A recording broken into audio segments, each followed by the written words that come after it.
relaciones que todavía no están como organizadas, configuraciones, ¿no? Una gesta, una forma, una estructura, ¿no?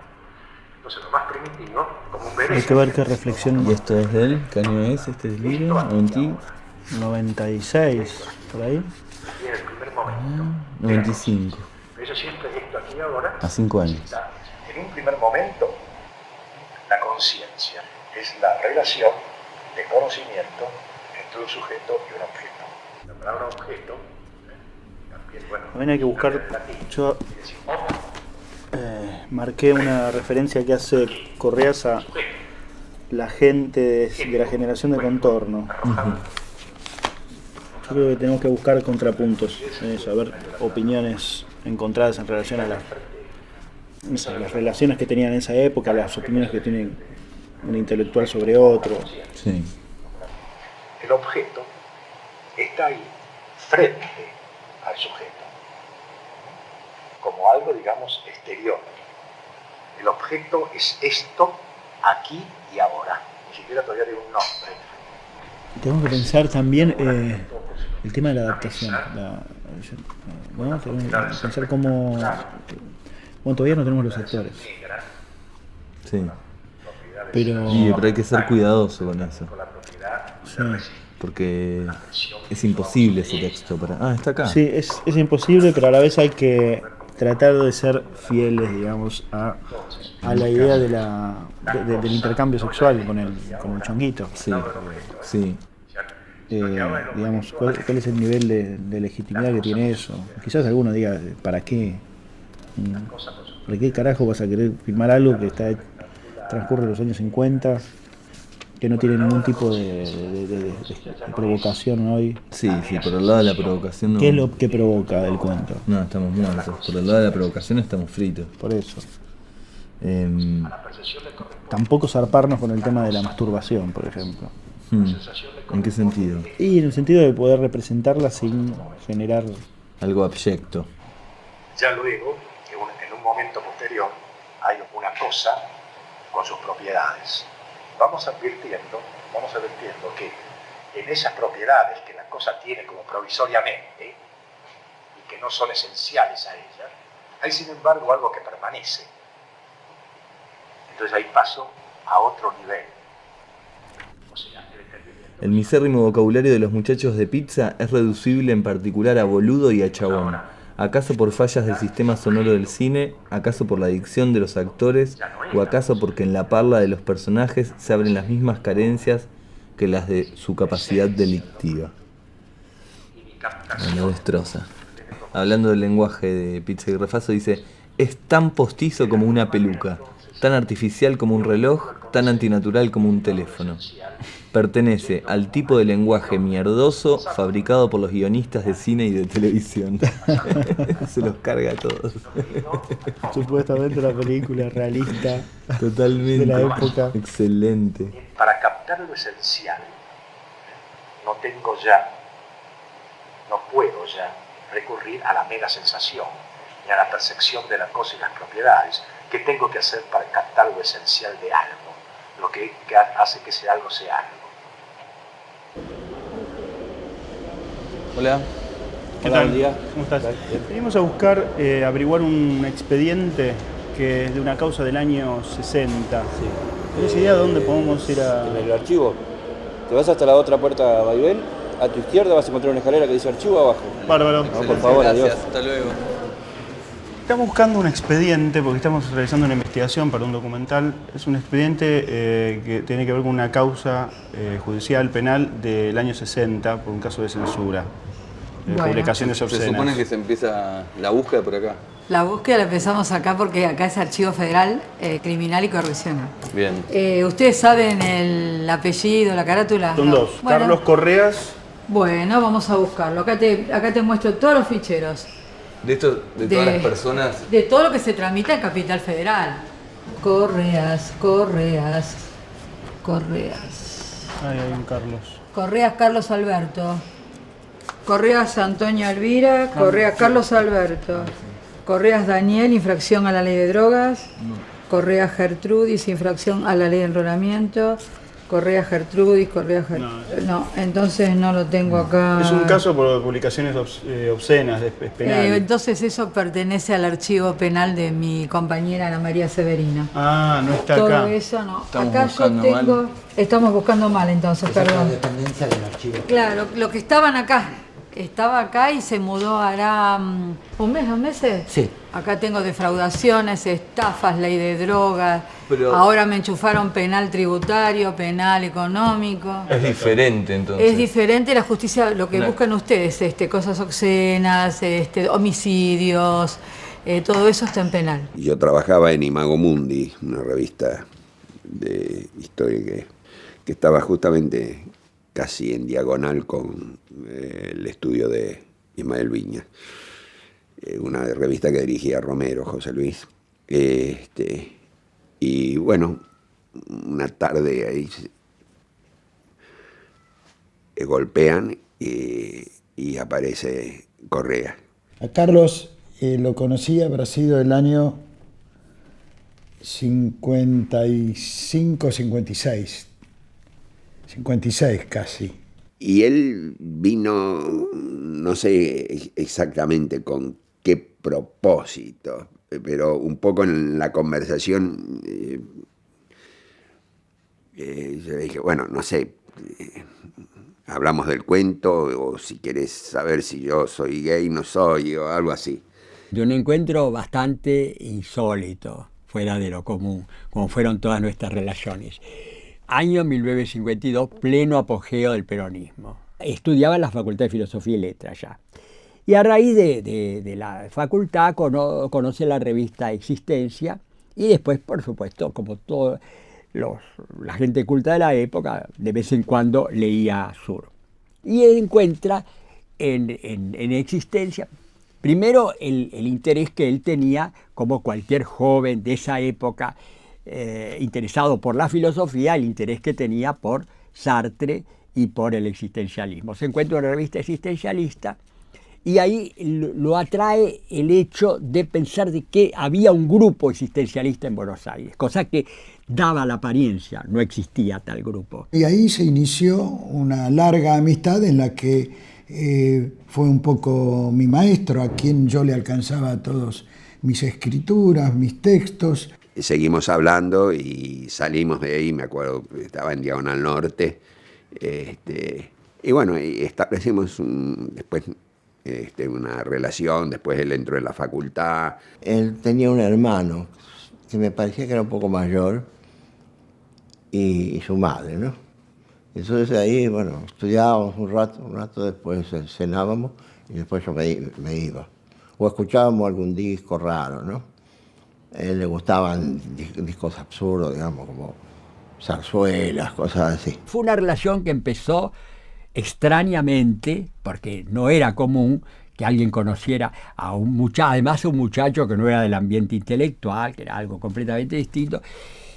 Era realmente, prenunciaba una relación que iba a ser rara también. Un gran caminador, un gran orillero, digamos, ¿no? De andar por aquellos lugares que resultaban difíciles. Para nada pequeños burgueses. Él, si algo eludía, era aquellos sitios frecuentados por la pequeña burguesía. Yo lo desengañé un poco, que no tenía ningún movimiento político, ningún movimiento existencialista, ni ningún movimiento gay, ¿no? Eso lo decepcionó un poco, pero se creó una amistad muy entrañable y muy singular. Pero él ahí tenía muchas amistades, muchas mujeres y muchos travestis con los cuales él mantenía conversaciones apartado de mí, no, tampoco fui demasiadas veces, ¿no? Pero... ¿Dónde quedaba esto? En la isla Maciel. En la isla Maciel. San Telmo. Perdón, dije San Telmo. ¿Nos puede decir un día lo acompañé, empezando así, un día lo acompañé? Sí, un día lo acompañé a la isla Maciel.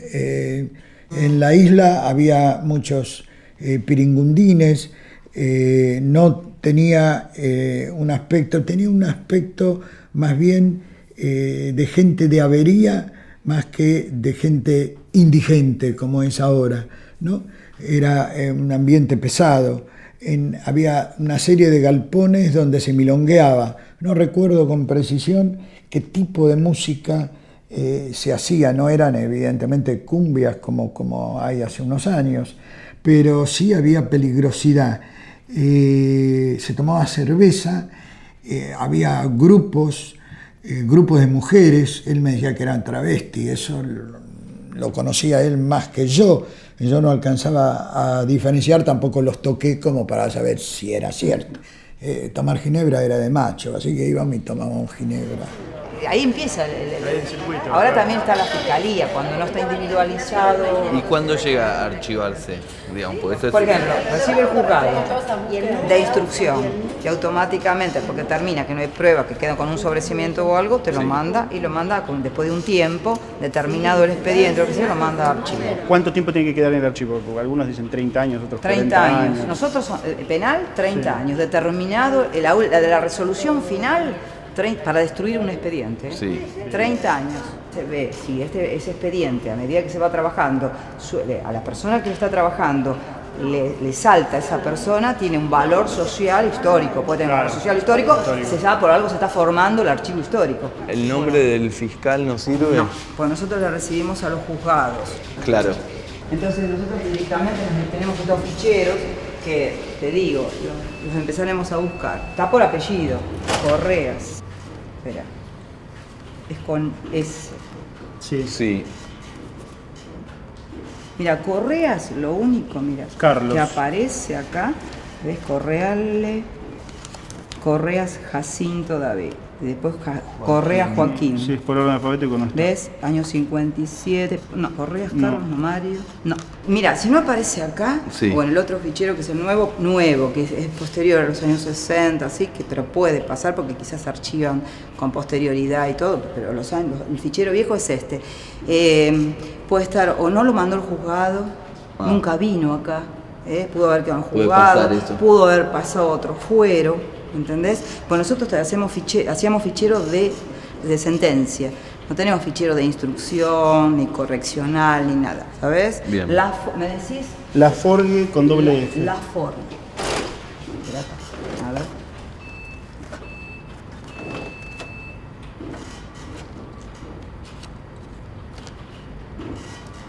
Laforgue con doble. Sí. Doble F. No, pero es 1908. Mira. No. Juan Bautista. Luis. No. La fianda, la fita. ¿Ves? No. Esto quiere decir que tuvo del otro en curso. este no. Y vamos al nuevo. Correas. Espera. Busquemos Correas.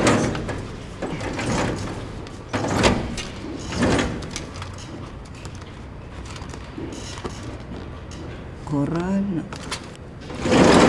Acá no figura. Nosotros frecuentamos el bajo fondo homosexual directamente. Porque él en esa época la heterosexualidad la tenía borrada. Ese es otro aspecto que hay que hablar de Correas. Yo me acuerdo siempre que cuando se lo presenté a Murena, me dice, tiene unos ojos turbios.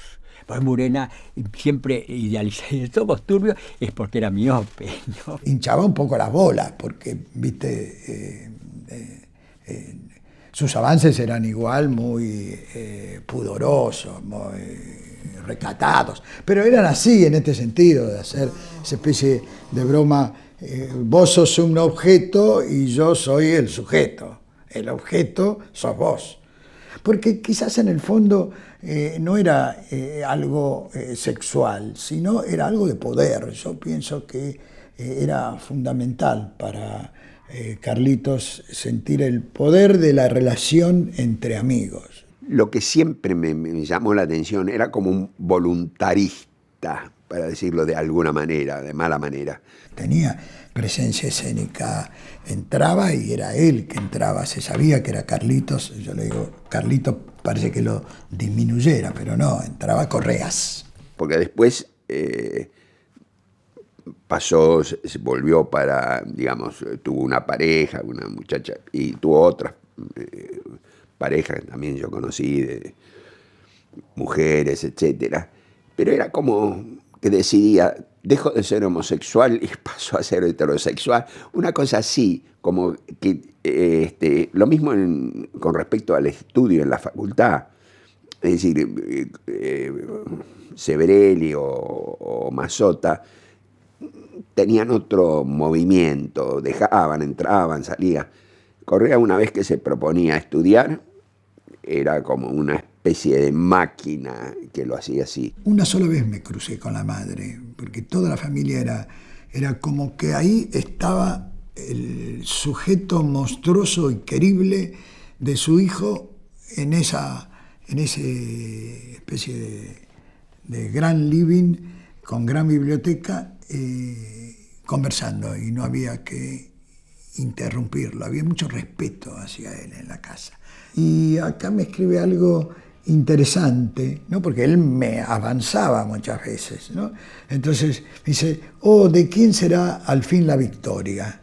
¿De los abúlicos e indiferentes, que debo ser yo ese, o de los apasionados y trágicos, que es él? Reflexión final. Bien está que entre dos personas que se quieren, una se ocupe de la tragedia, él, y otra de la comedia, yo. La otra parte es ir a cámara y buscar en la cámara, preguntar en la cámara penal. La gente no necesariamente pueden saber todo, ¿viste? Quizá no les... Hay casos que son muy aparte, una cosa es que haya ido al archivo o que no haya ido, tal vez no fue nunca archivo. Claro, por eso me decís. Y una vez que haya ido, si fue archivo, también está la posibilidad de que no lo hayan considerado histórico, es decir, que hay un... Exactamente. Y a los 10 años se destruyen los expedientes, nosotros tratamos de que se cumpla ese lapso, ¿viste? Y los destruimos porque no tenemos tanto espacio para recibir tanta cantidad de expedientes. ¿Leíste la narración de la historia antes de que lo publicaran en la revista? Claro, la narración de la historia la leí antes de...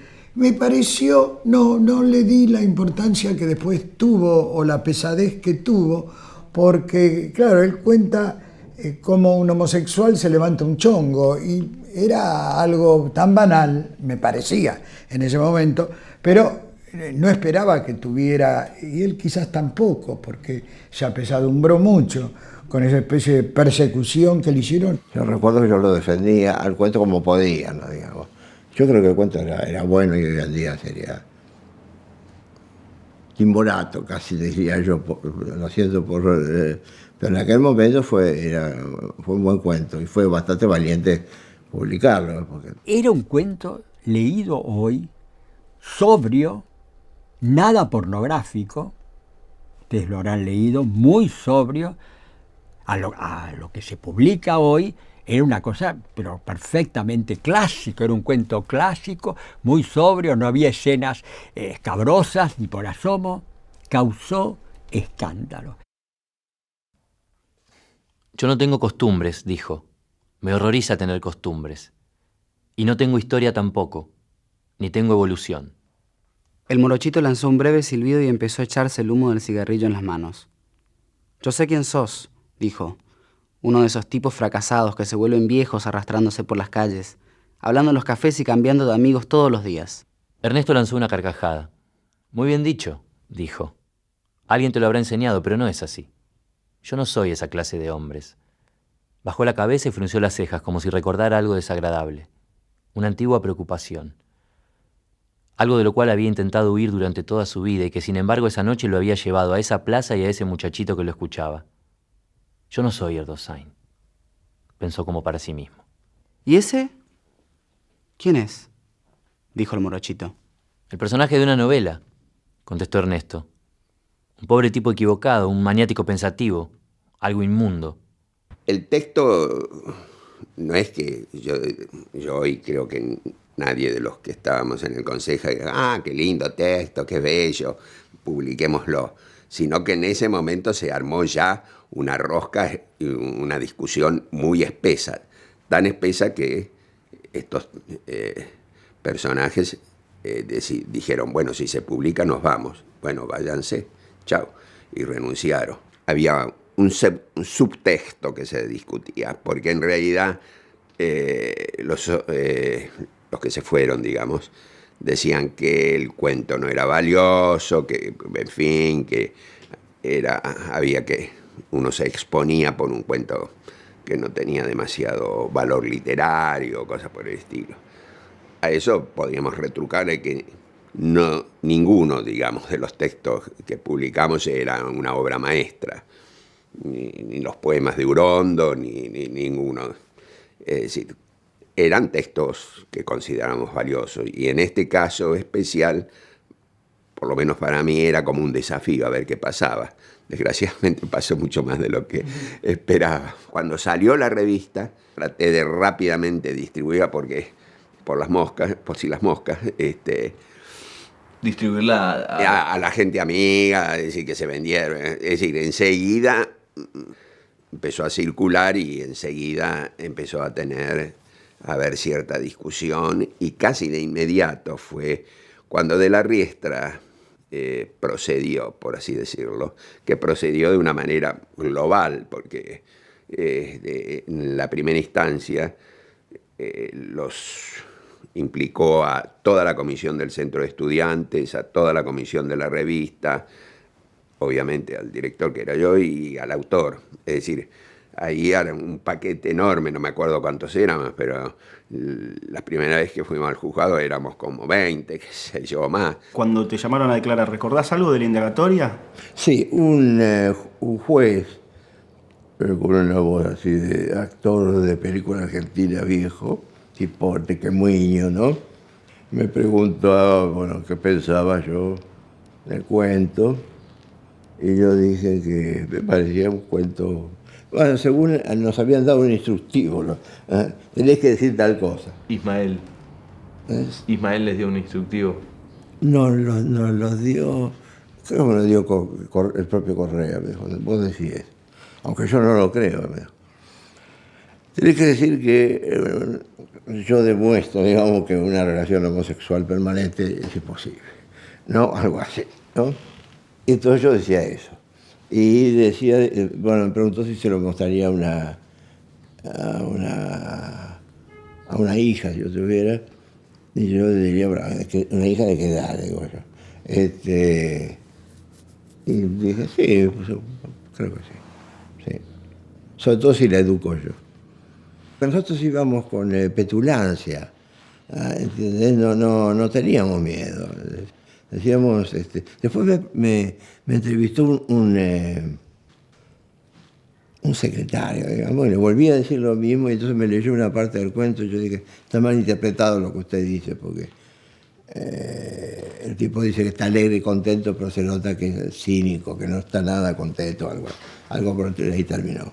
No me interrogaron más. Fueron achicándose los imputados, así quedó casi enseguida fuera toda la comisión del centro, y después de la revista, bueno, eso por consejo de Ismael mismo, yo me hice el responsable, es decir, el responsable y el autor, de hecho, tenía que. Entonces fuimos los dos que quedamos en la última instancia y los que la ligamos de alguna manera. ¿Confiaban en que el abogado Ismael iba a sacarlos de ese problema?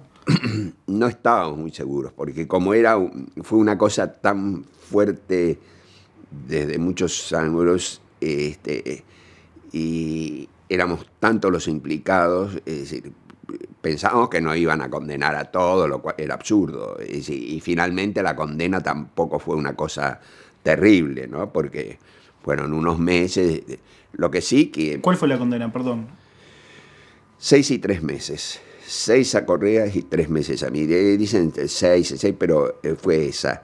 Conté con el aval de los que dirigían el centro de estudiantes, que eran Emilio de Ípola y Iván Iblencino, digamos, los personajes, por lo que yo recuerdo, principales. No sé, uno era presidente, otro secretario. En realidad la revista se llamaba Centro y era la revista del centro de estudiantes. Tenía mucha independencia, no es que nosotros fuéramos a mostrar los materiales a la comisión directiva, pero la comisión directiva era la que avalaba a la comisión que sacaba el centro, es decir, y me avalaron a mí. No recibimos ningún apoyo firme que yo recuerde, y es decir, David Viñas, que bueno, que era tipo que veíamos a menudo, la gente de Contorno, pero sobre todo él apoyó inmediatamente. Y después otro uruguayo también, amigo, crítico, Ángel Rama, que como avales fuertes, en mi recuerdo están estos dos.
Ustedes no se imaginan lo que fue, es inconcebible hoy. Todos en contra de él, todos en contra. Los grandes diarios, La Nación le publicó un editorial contra ese cuento.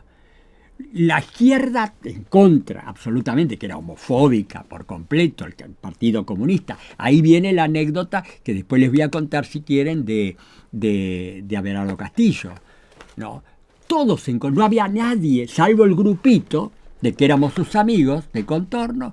Los demás no tenía nadie que saliera a defenderlo. El asunto de Correa trajo alguna sesión de Luna Park. ¿Entre quiénes? Entre Mazota y Abelardo Castillo. Salió una nota de una escritora comunista, militante, hablando mal de eso y con la aprobación de Abelardo Castillo, decía algo muy desagradable. Mazota, junto con Ure, que eran muy amigos, fueron a la casa de Castillo. Vivía con una tía en un departamento cerca de Plaza 11. Y tocaron el timbre, sale la tía y pregunta por Abelardo Castillo, y la tía le dice, bueno, no, y entran ellos, prácticamente la empujan y entran. Los caguapillas, estaban las tías, según me contaba Mazota. Y la tía grita, no le peguen que es un escritor, no le peguen que es un escritor. Como de ser un escritor fuera una impunidad. Y él decía, es un mal escritor, porque él contestaba a las tías, es una mala persona, y ahí quedó. Lo que también me llamó mucho la atención es que la gente, aprovechando, diciendo, yo no quiero que vayan presos, pero ese cuento es una porquería, mucha gente, los comunistas sobre todo, pero cualquiera, digamos, cualquier alumno de la facultad, salvo una minoría, diría yo, les parecía asqueroso el cuento, digamos. Yo lo conocía mucho a Ismael, y era dentro de lo que teníamos a mano, era abogado, tenía un estudio donde sacaban la revista Contorno, y se nos ocurrió inmediatamente recurrir a él.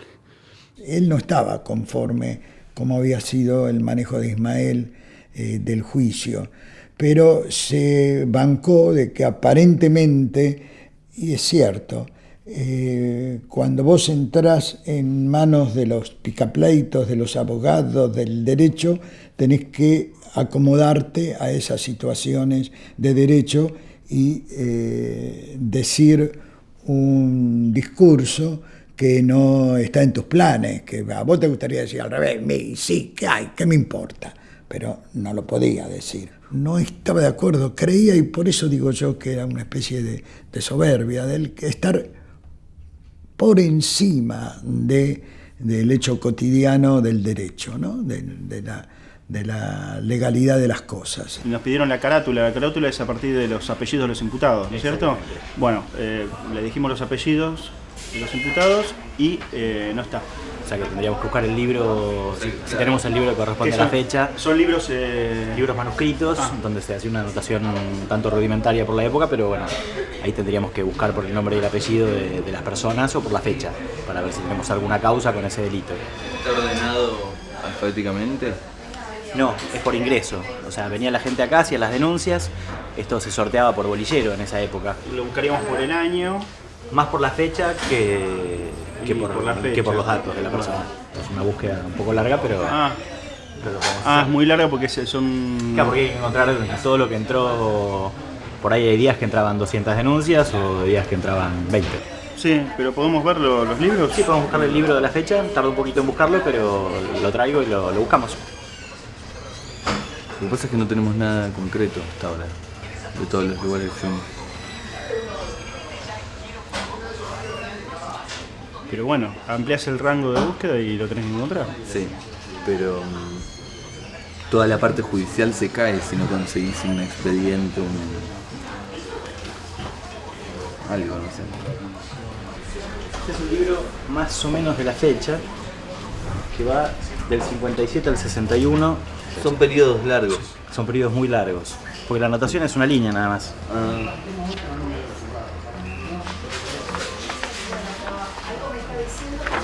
Igual esto es 59. Busco una aguja en un pajar, ¿no? Y es difícil, cuando son búsquedas de esa época es difícil. Se encuentra, pero es difícil.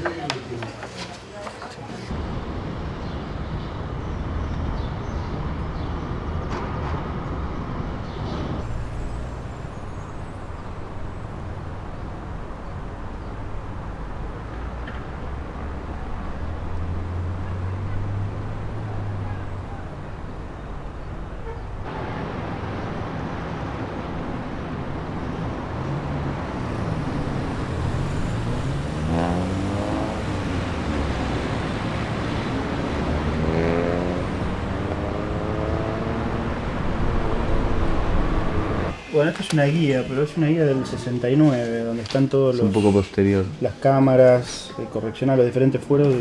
No, pero este es bueno. Juzgado sentencia, 1961-63, tenés juzgado de turno, todos estos son cada uno un juzgado, y acá te aparecen, cuándo está en turno, febrero, julio. Dentro de cada año, el periodo del año en donde está en turno, digamos. Está en turno en esta época, quiere decir que si cae un caso le toca a este. Le toca a este juez dentro de un juzgado. Claro. Dentro de un juzgado determinado que sería... No, dentro de un juzgado no, si cada uno... juzgados de turno, cada uno es un juzgado. Ok. ¿O no? Algún estudiante católico, calculo yo, o profesor, lo habrá alertado a De la Riestra. Y sí, había sectores católicos en la universidad. Y deben haberse dirigido a De la Riestra porque era conocido por sus ideas retrógradas, digamos, ¿no? ¿De qué se los acusaba? Y bueno, para decirlo rápidamente, degenerados, difusores de pornografía, no sé, se nos acusaba, reitero un poco, pero de ser una mezcla de putos y comunistas. Dicho rápidamente podría ser así, sí. Yo he visto libros marcados por este fiscal en que simplemente, qué sé yo, una mujer mueve su cuerpo y entre sus brillantes senos hay una cruz con un Cristo doliente. Entonces eso lo marcaba porque consideraba que era terrible que mezclaran a una imagen crística con las dos tetas de una mina, ¿no? Decime, ¿el imputado es? Carlos Correas. ¿Y el juzgado, el juez? B larga. Y el juez es Buero Miguel. Miguel Ángel, Buero Miguel Ángel. Y Correas es el imputado. ¿Correas y el nombre? Carlos. ¿Y delito? ¿No tienen delito? ¿Representaciones obscenas? Publicaciones obscenas en la época. O exhibiciones obscenas. Sí, es el artículo 128 del Código Penal. Publicaciones obscenas. Espera que me fijo. Gracias. Me fijo.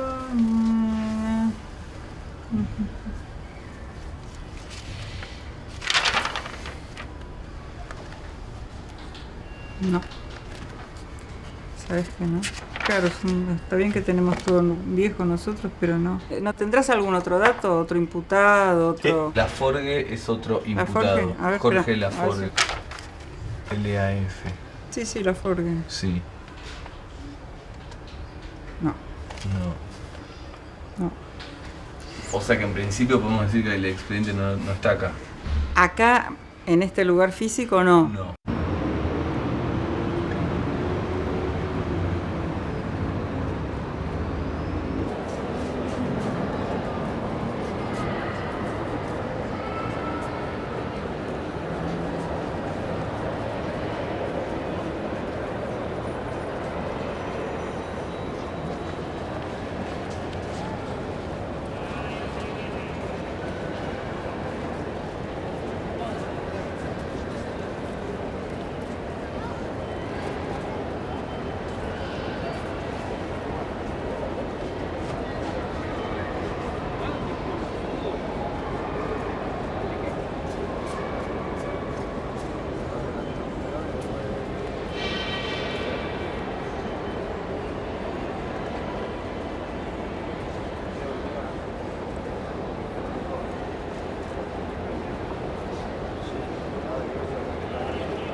Lo que pasó con Jorge, con la gente que tuvo que ir a declarar con él, no sé, y no me importó demasiado. Me parecía que era un episodio en la vida de él medio burocrático, medio... Creo que no, que me equivoqué yo, que con el tiempo fue muy fundamental, porque por eso debe haber sido que me dio su novela, y bueno, creo que lo afectó mucho en su escritura. No lo benefició mucho el cuento porque le dio una fama una fama corta y que además no lo entusiasmaba en absoluto, ¿no? Durante 20 años no escribió más. No escribió más, ahí como una especie de censura, de autocensura a escribir. Eso fue un trauma enorme, y que lo llevó primero a abandonar la bohemia y a entrar en la universidad de nuevo, que la había abandonado, a hacer una carrera, a institucionalizarse. Y segundo, a abandonar la homosexualidad. Yo no recuerdo que hayan sido tantos, del 60, me parece que exagera. No, quizás no es que no escribió, pero no publicó, que es otra cosa distinta. 5, 3, 1, 1. Ahí ya va. Gracias. Podrá hablar 199 minutos. No, tenemos que hacer una película.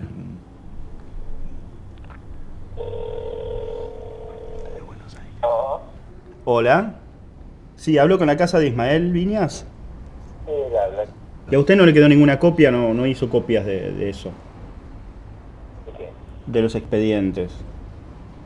No. Si lo hubiera hecho, lo hubiera perdido. ¿Usted se exilió alguna vez? No. ¿Cómo puede creer que le quedó una valija, una sola valija para 3 personas? No me llevé nada de la Argentina. Yo tenía una biblioteca, no me llevé ningún libro, nada.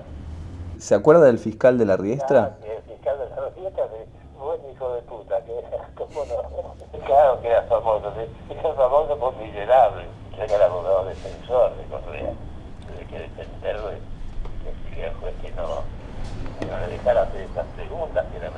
la vida privada de la gente, ¿no? No tenía derecho. El juez me dio la razón. Que la Riestra hacía un escándalo bárbaro, ¿no? El juez era un tipo moderado, normal, un juez. No lo presionó, no nos presionó a mí ni a nadie, al revés. En el episodio que tuve con el Ruti me dio la razón a mí, lo frenó a la Riestra. Porque él no tiene intimidades, digamos, ¿no? Preguntándole si serían acostados, si no serían acostados, o si era varonil, si no era varonil. Era muy jodido, muy jodido. En un juicio sobre obscenidad, ¿qué pruebas se aportan? El artículo en sí, no la vida del autor, ni de los testigos, ni de nada. Mientras que la sociedad no toma decisiones jurídicas en relación a los hechos que están en discusión, por ejemplo la homosexualidad como cuestión en ese momento, o luego cierto tipo de relación con la sexualidad en general, como era el momento de Nanina, ¿no?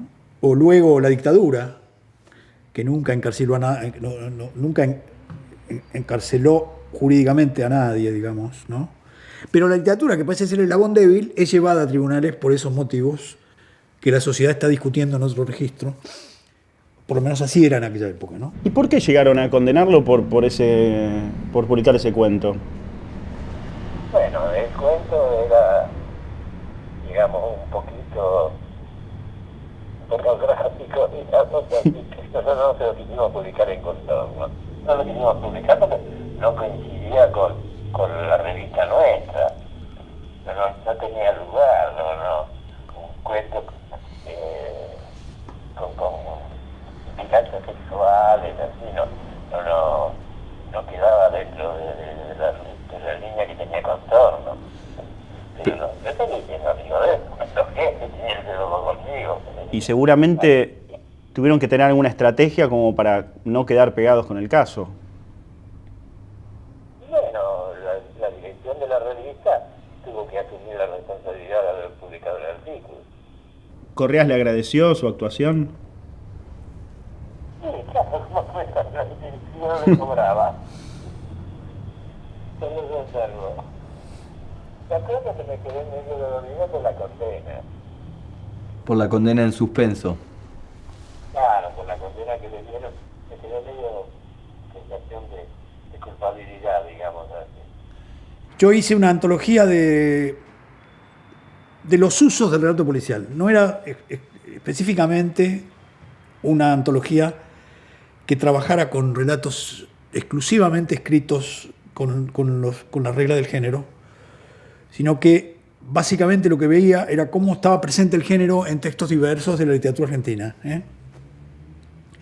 que es algo que me interesa especialmente, cómo el género deja marcas que uno puede identificar sin que el relato, de un modo, digamos, explícito, sea un relato policial. En el caso del relato de Correa, que me gusta mucho ese relato, la narración de la historia, me parece que lo policial ahí tiene que ver básicamente con el tono que tiene el texto, ¿no es cierto? Aparte que la historia es una historia marginal, que está siempre al borde de narrar no digo un crimen, pero una situación más transgresiva, ¿no? Pero lo que me interesó básicamente es cómo él había captado un tono que es un tono que está muy presente en el género y que para mí es un elemento muy importante de la novela policial norteamericana, básicamente, ¿no? Es ese género, ese tono antisentimental, digamos, distanciado, ¿no es cierto? Un poco esquizo, donde alguien cuenta acontecimientos que tienen un sentido, digamos, muy perturbador y lo cuenta con un tono absolutamente impávido. Cuando Correa escribía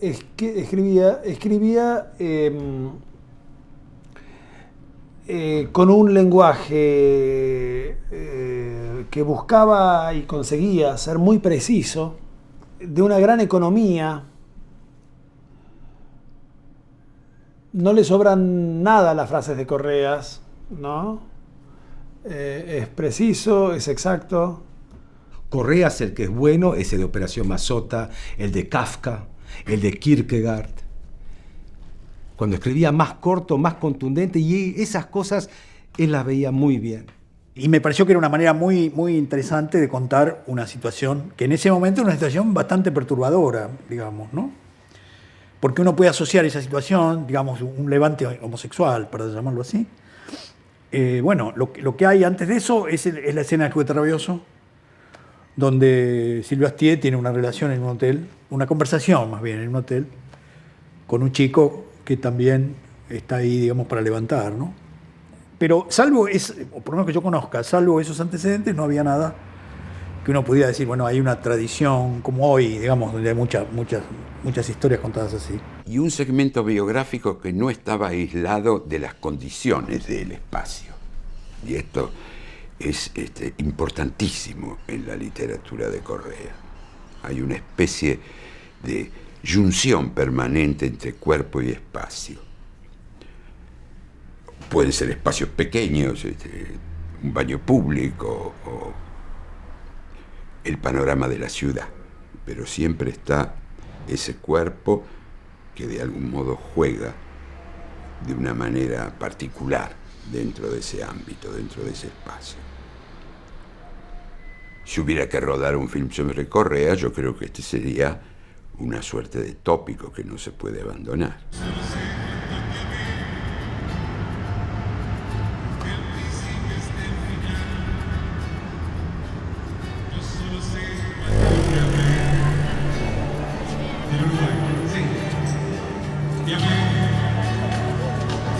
Cuando te vi, me enamoré, como esperaba despertar, para poder volverte a ver, como sufrí ese temor, imaginarme no saber, si me querrías de verdad, o me dejabas de querer. Dame la mano y me sacaron de ese sol y los dejé sin hablar y las reinas de secreto en mi calor y humedad.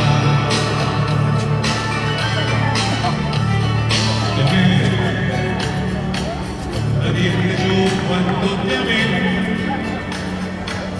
¿Dónde estarás? ¿Cómo estarás? ¿A quién decir que fue verdad? Y me sacaron de ese sol y los dejé sin hablar. Él reaparece recién con la Operación Mazota, que fue su mejor libro, y el que tiene repercusión siempre entre una minoría, es un libro de culto, ¿no? Pero ahí fue el descubrimiento del Correas, el descubrimiento de Correas como un escritor. Porque antes, claro, era un personaje que había tenido ese gran suceso por el juicio, pero lo que quedaba de él era muy poco, unos cuantos cuentos y unos artículos sueltos. Operación Mazota, y entre paréntesis el subtítulo de Cómo la muerte también fracasa, es para mí el equivalente nacional, argentino, de El porvenir es largo de Althusser. Es nuestro único ejemplo de una autobiografía intelectual cruda, salvaje, que hace de la entre comillas, honestidad intelectual y de la malicia a la vez, su credo. Y Operación Mazota yo rescato la primera parte, que es, sí, sobre la amistad y sobre todo sobre el clima del Buenos Aires existencialista de los 50. Está muy bien, no hay otro al respecto. Después se escribió algunas cosas, pero eso es imprescindible, yo diría, para reconstruir ese clima. Después yo escribí también en mis memorias, pero él lo hizo antes, no hay vuelta de hoja. Pero en la segunda parte, toda la parte lacaniana y demás, no interesa, porque ya ahí Correa no lo veía más a Mazota. Ya es una cosa más de estudio, ¿no? Y además a Correas no le interesaba Lacan ni nada, como a mí no nos interesaba Lacan. Es una época. Lo otro es para rellenar el libro, porque era inevitable, pero decae. Y me parece que, bueno, está todo Correas. Me parece que es un libro muy característico del modo de escribir de Correas. Es un libro muy lúcido, muy despiadado, ¿no? Lleno de odio y de lucidez. Es un libro maniático, ¿no? Es un libro de un loco, que puede pasarse 3 páginas corrigiéndole a Mazzotta un error de traducción, ¿no? Burlándose de la erudición superficial de Mazzotta en contraposición con la erudición más profunda suya, ¿no? Es un libro absolutamente maldito, injusto, muy injusto. Y me parece un poco injusto, digamos, pero, digamos, yo diría que en lo que hace al pensamiento filosófico, de alguna manera, Correa que se mantuvo fiel a los primeros amores, que eran Jean-Paul Sartre, qué sé yo, y no le gustó la deriva de Mazzotta hacia el lacanismo y el estructuralismo, y bueno, y eso llevó a que se pelearan o que tuvieran discusiones fuertes, ¿no? Y creo que el libro está marcado por esa distancia, ¿no? Hay muchas historias parecidas entre todo el grupo, ¿no es cierto? En situaciones muy diversas sucedían ese tipo de momentos que era como una epifanía de la maldad, ¿no? Me acuerdo siempre Viñas. Enrique Medina, el autor de Las tumbas, le había prestado un departamento a Viñas cuando Viñas volvió a la Argentina del exilio, y había tenido un gesto muy generoso, ¿no? Medina con David, ¿no? Y luego, un poco como si le pasara la factura, Medina le pidió que le presentara un libro, que David le presentara un libro. Entonces David fue al San Martín, presentó un libro y empezó a decir que el libro era horrible, que era un espanto, y que Medina no sabía escribir.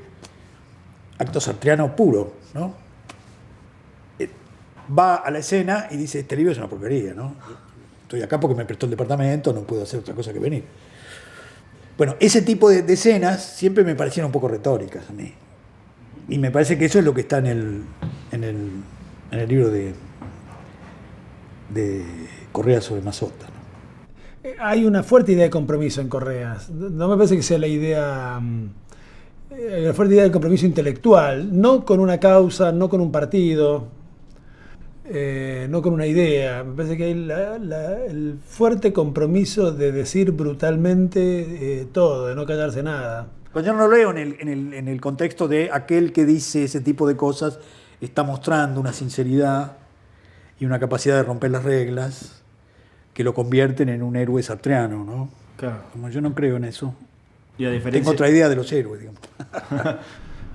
No callarse nada, pero aún a riesgo de decir cosas que no son comprobables. Digamos, porque una cuestión de la injusticia también es vista como el borde ético de escribir sobre el otro. Para vos la injusticia se puede volver literaria. ¿La literatura justifica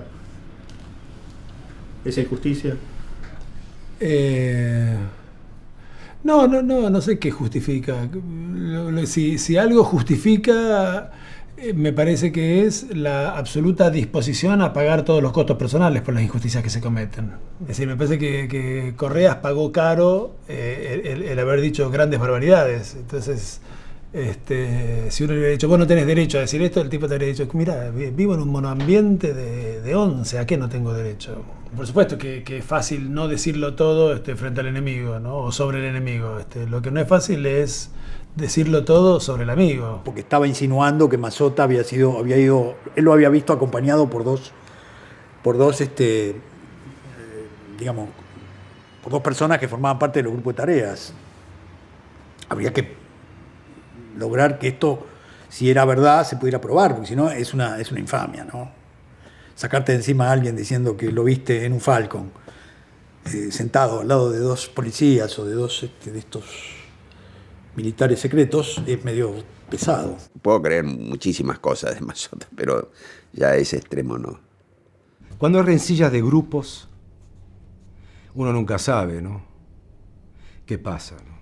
Pero yo paso por alto eso, porque son como rencores de otra gente, que no, son familias a las que no pertenezco, ¿no? No lo dice tan brutalmente, pero lo que sugiere es de una injusticia, me parece muy grande, porque nada parece justificar semejante hipótesis sobre Mazzotta. No deja de ser un libro en que Carlitos es el que juzga y no se deja juzgar a sí mismo. A menos que haya querido insinuar eso, Carlos, ¿no? A menos que lo que haya querido insinuar es: este personaje se fue volviendo tan monstruoso a lo largo de estas 150 páginas que acabo de escribir, que no me extrañaría que esta escena hubiera podido ser verosímil, ¿no? Eso parece un poquito too much. Yo sé quién sos. Uno de esos pobres tipos fracasados que se vuelven viejos arrastrándose por las calles, hablando en los cafés y cambiando de amigos todos los días. Menos declamativo, por favor. ¿Sí? Decilo como si fuera la lista del supermercado, a ver. Ese último texto, vamos. Uno de esos pobres tipos fracasados que se vuelven viejos arrastrándose por las calles, hablando en los cafés y cambiando de amigos todos los días. Puede ser, pero no es así. Yo no soy esa clase de hombres. Yo no soy Erdosheim. ¿Quién es ese? El personaje de una novela. ¿Qué pasa? ¿Se olvidaron el texto? Un pobre tipo equivocado. Desde ahí, vamos. Un pobre tipo equivocado. Un maniático pensativo. Algo inmundo. Algo inmundo. Algo inmundo. Bien. Okay. Corte. 56-1-23. Silencio, por favor. El chico de la pelota, vamos. Silencio, por favor. Acción. Yo no tengo costumbres. Me horroriza tener costumbres. No tengo historia tampoco, ni tengo evolución. Yo sé quién sos. Uno de esos pobres tipos fracasados que se vuelven viejos arrastrándose por las calles, hablando en los cafés y cambiando de amigos todos los días. Puede ser, pero no es así. Yo no soy esa clase de hombres. Yo no soy Erdosheim. ¿Quién es ese? El personaje de una novela. Un pobre tipo equivocado. Un maniático pensativo. Algo inmundo. Yo no tengo costumbres. Me horroriza tener costumbres. No tengo historia tampoco, ni tengo evolución. Yo sé quién sos. Uno de esos pobres tipos fracasados que se vuelven viejos arrastrándose por las calles. Corte. Bien. Bueno, está bien, pero hay que mejorarlo. Necesitamos más naturalidad en el diálogo. Es el momento de la seducción, no se olviden de eso. ¿Sí? No están recitando un texto tampoco. Bien. No es teatro, ¿eh? Yo no tengo costumbres. Me horroriza tener costumbres. No tengo historia tampoco, ni tengo evolución. Yo sé quién sos. Uno de esos tipos fracasados que se vuelven viejos arrastrándose por las calles, hablando en los cafés y cambiando de amigos todos los días. Puede ser, pero no es así. Yo no soy esa clase de hombres. Yo no soy Erdosheim. Gente que yo valoro y gente que lee bien me han hablado muy bien de las novelas, y cuando yo las leía no encontraba, no lograba entusiasmarme como mis amigos con esos textos. En cambio, vuelvo a decir, sí me gusta mucho el relato, la narración de la historia. Dejemos aquí, porque tampoco quiero hablar demasiado de Correa, porque no es alguien con el que yo tenga una relación tan intensa, ¿no?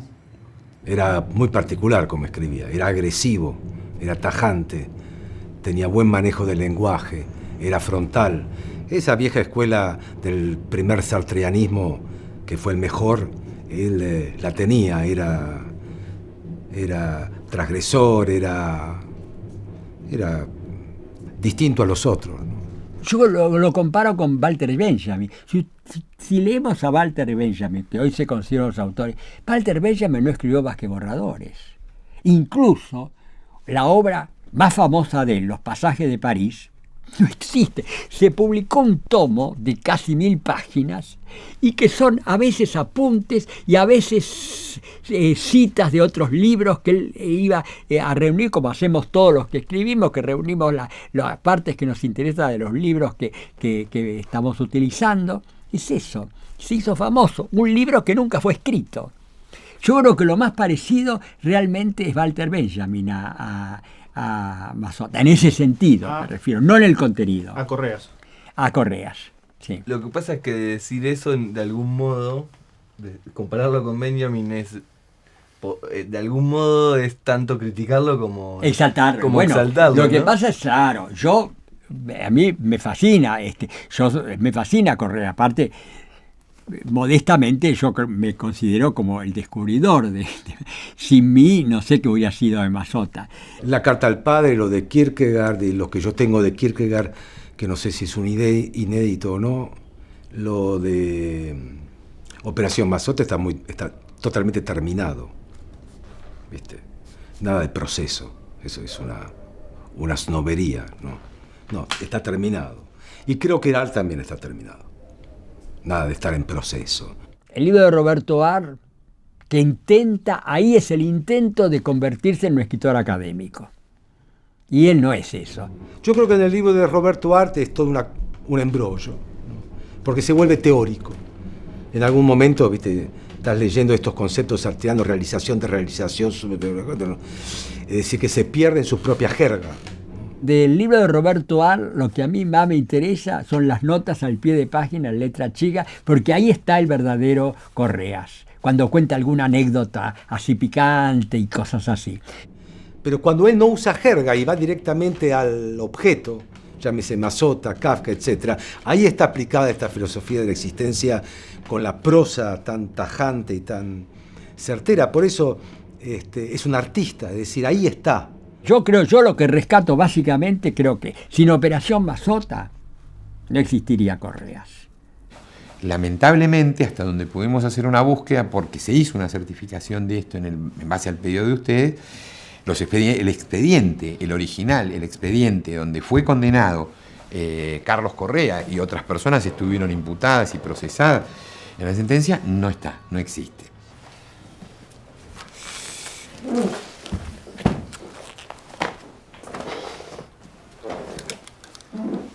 A ver, pero acá lo que pudimos detectar, y por eso yo les decía, fue la sentencia de la Cámara del 30 de marzo del año 1962. Es la copia. Esto sí se conservó.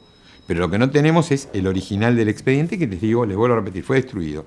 Y la dificultad que hubo en este caso es que era un juzgado que se reconvirtió en otro juzgado, los expedientes pasaron, cambiaron secretarías. En un determinado momento ya no se sabía dónde estaban a disposición de qué y qué, y los expedientes terminaron siendo destruidos de acuerdo a un informe que tengo acá. Lo que nosotros pudimos encontrar, que este es el primer registro, lo que sí se conservaba de el año 1960, de mayo del año 1960, el registro de la denuncia que el fiscal de la Riestra le formuló y que fue asignado en el sorteo al juzgado correccional número N. ¿Qué quiere decir obsceno? Obsceno es un elemento que está en el tipo penal y que es un elemento que el intérprete, los jueces, tenemos que llenar. Es decir, ¿qué quiere decir obsceno? Lo llenamos nosotros. O sea, es un elemento indeterminado y encima es un elemento cultural, normativo, indeterminado, con mucha intensidad. No es lo mismo lo que piensa Jorge que lo que piensa Pedro respecto de qué es obsceno. El tipo penal por el cual fue condenado Correas es el artículo 128. Este texto decía: será reprimido con prisión de 15 días a un año el que publicare, fabricare o reprodujere libros, escritos, imágenes u objetos obscenos y el que los expusiere, distribuyere o hiciere circular. Esta era la concepción. O sea que todo giraba en torno a definir qué quería decir obsceno. Entonces, si era obsceno hacer referencia a una relación homosexual o si no, porque en realidad no hay referencia alguna sino la de en el cuento, digo yo, ¿no? ¿Qué es lo que está diciendo? Era solamente obsceno decir soy homosexual, he tenido una relación homosexual. En ese momento, esta novela, acá está, mayo del 53, es la fecha en que él lo escribió. La fecha en que me lo habrá dado habrá sido cuando tuvo el juicio, o sea, ¿qué fue? 57, 60 ya. Él publicó en diciembre del 59 y en mediados de los 60 hicieron la querella. Claro, en los 60 entonces fue cuando él me lo entregó. Era como una especie de cortar con un mundo, porque esta es una novela que tiene mucho que ver con un novelista francés que la admiraba mucho, todos lo admirábamos, que era Jean Genet. A la 1 de la mañana el anchor languidecía. En el mostrador del bar, varios putitos de calzoncillos anatómicos beben Coca-Cola. Junto al piano bailotean torpemente 2 ingleses de porongas lechosas. Los farolitos rojos dan la justa luz para ese pequeño quilombo de pajeros. Mesitas alcahuetas ilustraditas, mozos con aire de perros, espejos estratégicos para que los putitos se deseen de reojo. En una mesa, alrededor de un podrido olor a pescado, hay una hembra fermentando. Yo diría que si quieren hacer una película larga, lo fusionaran con Los jóvenes, que es un cuento inédito, y que porque eso los lleva a otros ambientes que lo hace un poco más rica a la película. Poner el mismo personaje que en un momento dado tiene esa relación, después puede cortarse eso y una noche ir al café Ancorín y se encuentra con un grupo de intelectuales, entonces ya se muestra otro tipo de gente distinta que no aparecen en la narración de la historia, que son los intelectuales que formaban parte del grupo también de amigos de Correas. Los jóvenes está dedicado a amigos de la época de él, a Juan José Sebrelli, Héctor Miguel Angeli, Jorge Maciangeli, Mario Latorraca y Carlos Enrique Marchi, que están naciendo conmigo toda mi juventud. En la pared del fondo, una lámina vieja de Elizabeth y Felipe de Edimburgo. A ver. Se abre en paréntesis con una reflexión que no es muy feliz, ¿verdad? Paréntesis dice, se comentaba que Felipe ya no se la da más por el culo, porque Isabel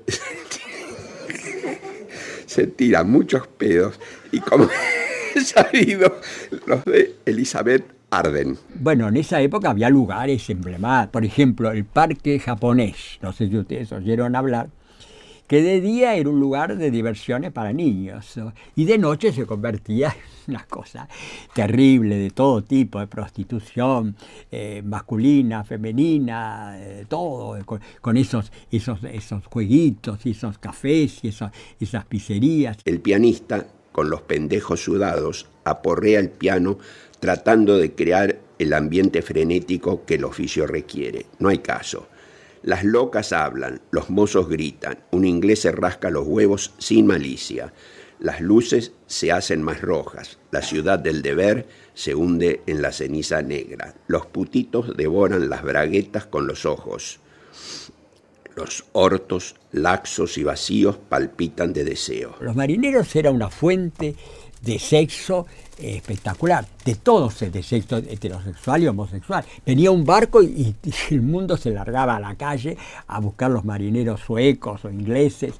Y había un lugar en la calle San Juan y Paseo Colón, llamaba el Ancorín, que eran de marineros ingleses, y fue uno de los pocos lugares que después terminaban, si se hacía una relación, estaban los barcos ahí, se iba al barco, a terminar la noche en el barco.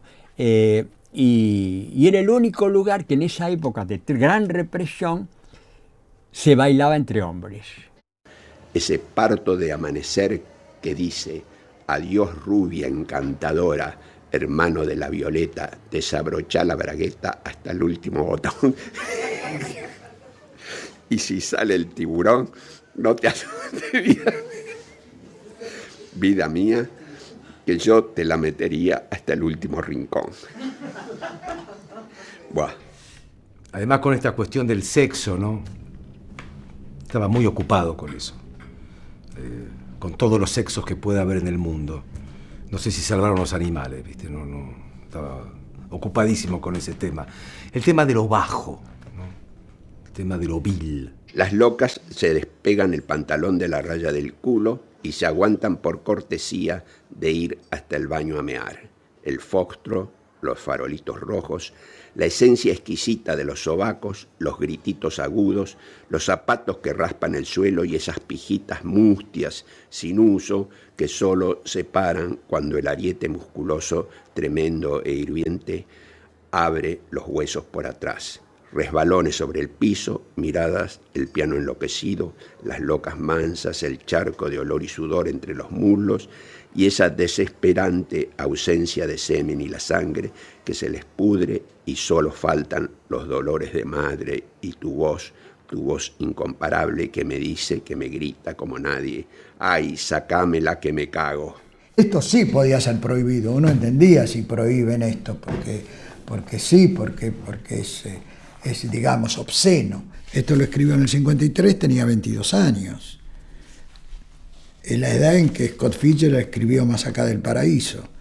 Así que es la edad de los jóvenes y de tirar bombas. El pubis acaricia y chupa el sudor mantecoso, perfumado, denso, exquisito, que se eleva, vegetal y sombrío, con su olor de sangre coagulada y carne blanca y partida. La forma quieta es el horror, el movimiento que no se mueve. Esto es lo mío, el movimiento que no se mueve.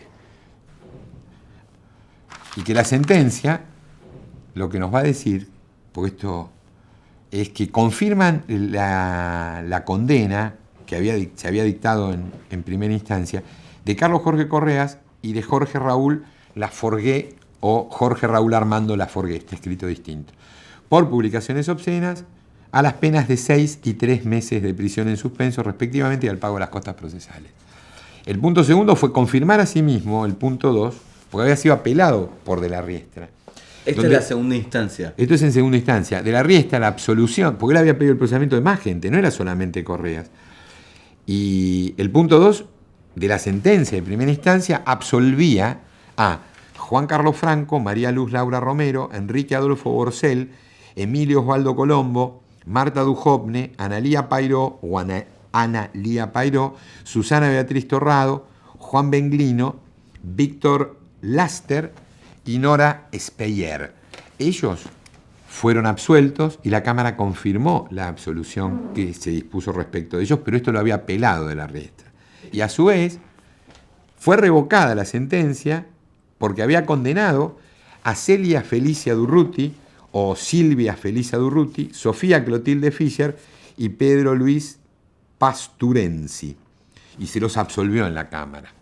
La sentencia de Cámara es esto, son estas dos carillas, y es realmente muy pobre. Yo la pude leer antes de que ustedes vinieran a verlo, pero les digo que es absolutamente pobre. No dice nada, ni siquiera no dice nada ni para absolver, no dice nada para condenar. Yo les sugiero, perdón que me meto, ¿no?, con estas cosas, pero si no sé si toda esa gente que figura ahí y la tenían registrado la pueden llegar a ver, porque sería muy importante que hablaran con ellos. No sé por qué cosa medio juvenil o extraña o qué impulso, no seguí el consejo de Ismael de decir que no tenía nada que ver. Yo fui por los principios, a mí ni siquiera me gustaba el cuento Correa, como literario. Entonces dije, lo publicamos, ¿y qué problema hay? Sí, fui a defender la libertad de expresión, por lo cual recibí una condena leve, condicional de no me acuerdo cuánto, etcétera. Bueno, 3 meses, 6 meses, qué sé yo, que quedó ahí. Yo hice lo mismo que vos.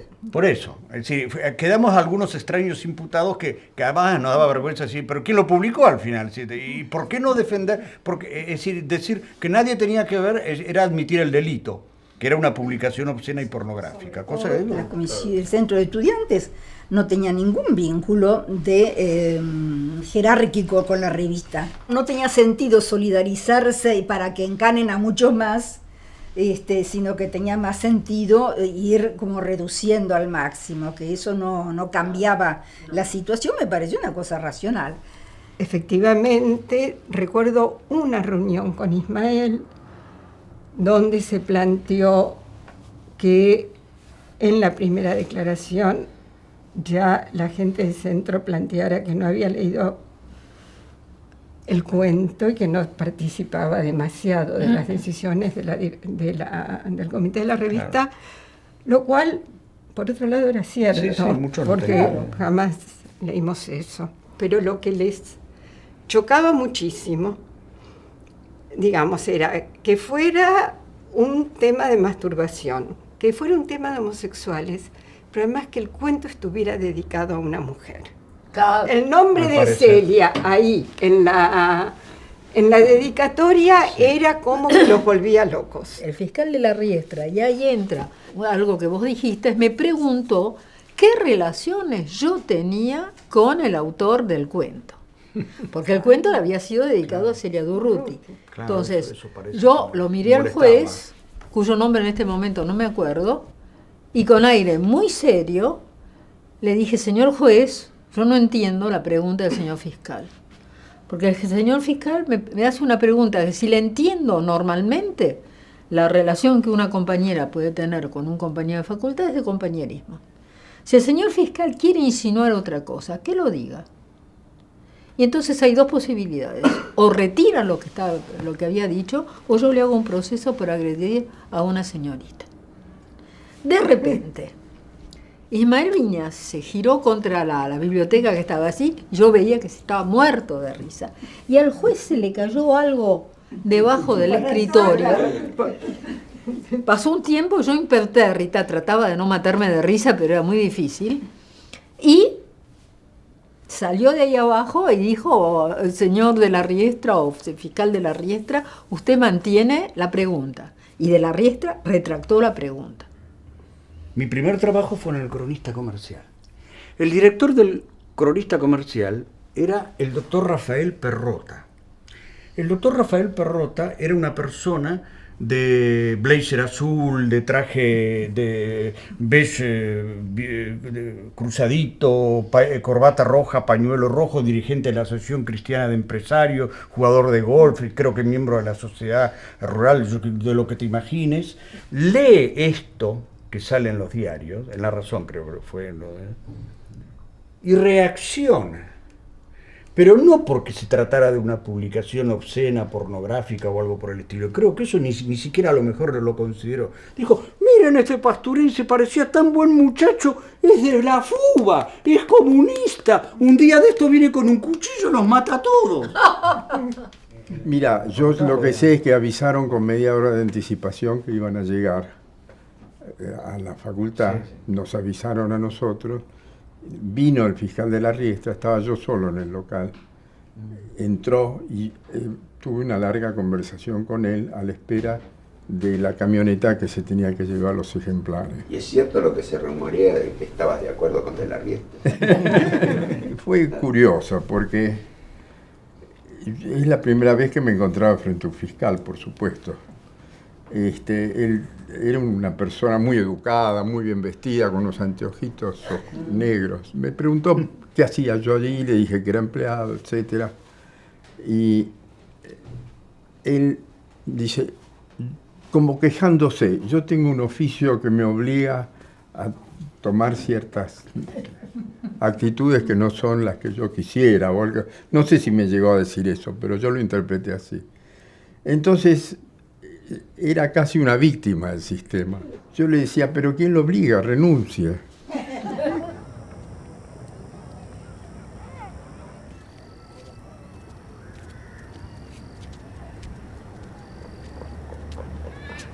¿Tiene fuego?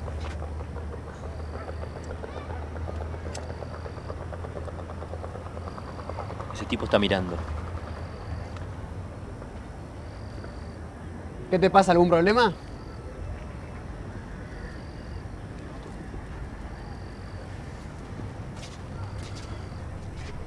¿Te molesta que me miren? Sean policías o no, que vengan a hablarme.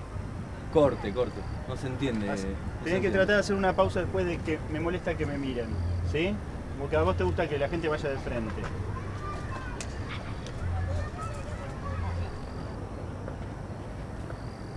¿Qué te pasa? ¿Algún problema?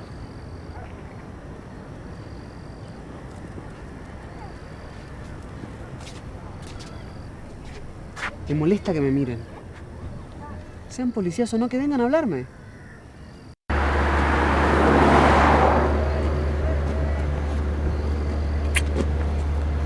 Vamos a tu casa.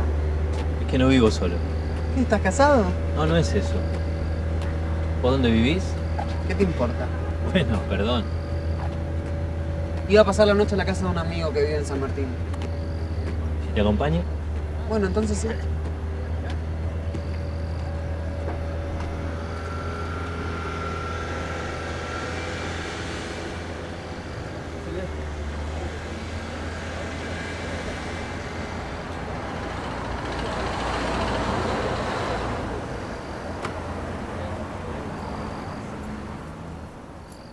hay una cuestión que tiene que ver con cómo manejar el discurso indirecto, que es fuerte, más bien extenso.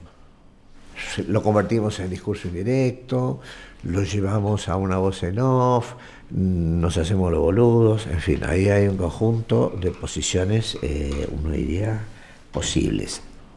¿Qué se hace con la extensión, por momentos exacerbada, digamos, de diálogos que son larguísimos, digamos? ¿Qué se hace con ellos? Más bien, yo no estoy diciendo cómo se debe adaptar, sino cuáles son los problemas que una adaptación cinematográfica tendría, ¿no? ¿En cuánto tiempo transcurre esta película, este cuento? Es un tema para mí central, no de la adaptación, sino del cine. Si algo transcurre en una semana, no es lo mismo que transcurre en 4, digamos. Entonces, ¿cómo pensar ese tiempo? Si yo tuviera que dar un consejo, diría rajarle a los interiores. Pero de hecho, rajarle. Sí, interiores, todo exterior, todo exterior. Ahora, ¿cómo se hace? No sé, problema de ustedes, no mío, pero yo creo que tendría que tener una distancia muy fuerte, muy fuerte. Sí, yo creo que tendría que todo se debería ver de muy lejos. Yo casi diría que no. Mira, yo odio el blanco y negro. Odio el blanco y negro. Me parece que es la mitología del buen cine, digamos. Y yo lo filmaría en blanco y negro, mira. O sea que no se me ha ocurrido en mi vida. Pensaría una situación que es para mí evidente, que es una relación que hay en lo que en el amor brujo se llama la mancha blanca. Es decir, cuando el personaje de Balder es masturbado por la chica, dice, ahí había una mancha blanca. Y esto es lo que pasa con el pibe cuando se masturba, digamos, y según el relator, el narrador, aparecen unas cosas blancas en la mano, unas gotas blancas en la mano. Yo creo que esto no debe ser inocente, digamos, es decir, yo creo que esto no es una casualidad. Yo creo que esto es algo que Correa tiene que haber pensado, obviamente, dado que conocía a Art mucho mejor que todos nosotros juntos, digamos, pero como yo una vez hice una adaptación del Amor Brujo, eso me pareció fuerte. Me indignó que se tomara en ese cuento un personaje, Cabecita Negra, como prostituible por dinero. Yo no lo recuerdo mucho el cuento, pero me quedó esa sensación. Podía haber una insistencia y búsqueda de prostituirlo, ¿no es cierto? Es que a vos te indigna que en un cuento o en cualquier tipo de texto se aluda a un hecho que en la realidad existe. Lo que te puede parecer mal que en la realidad existan esas cosas, pero el texto se hace cargo de algo que, como bien dice Jorge, ocurre y ahora ocurre con otras modalidades. Entonces, por si no nos convertimos todos en De la Riestra. Oh, mire a lo que hizo alusión. Sigue siendo difícil la sutil diferencia en el arte de escribir entre que el resultado resulte realmente una buena obra literaria erótica o que el resultado resulte una especie de descripción periodística de un acto sexual. Yo creo que el hecho de ser respetuoso con la homosexualidad en un momento en que era perseguida y discriminada influyó en la decisión de publicarlo, más las amistades, más allá de que realmente lo justificara. Pero bueno, no importa. Al final va a quedar que lo publiqué yo. Pero de una manera autoritaria y que De la Riestra tuvo razón. Porque de ninguna manera. Lu todavía habló poco y me interesa lo que opina. Creo que la mayoría estuvimos de acuerdo, excepto los que se fueron, que como acabas de contar, estuvimos de acuerdo en publicarlo. Sí. Por tal vez, claro.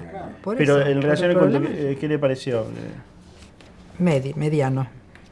Yo decía, era que si resultara que se había descubierto realmente a un escritor poco conocido y poco valorado, y resulta ser un buen escritor, me parece fantástico el trabajo.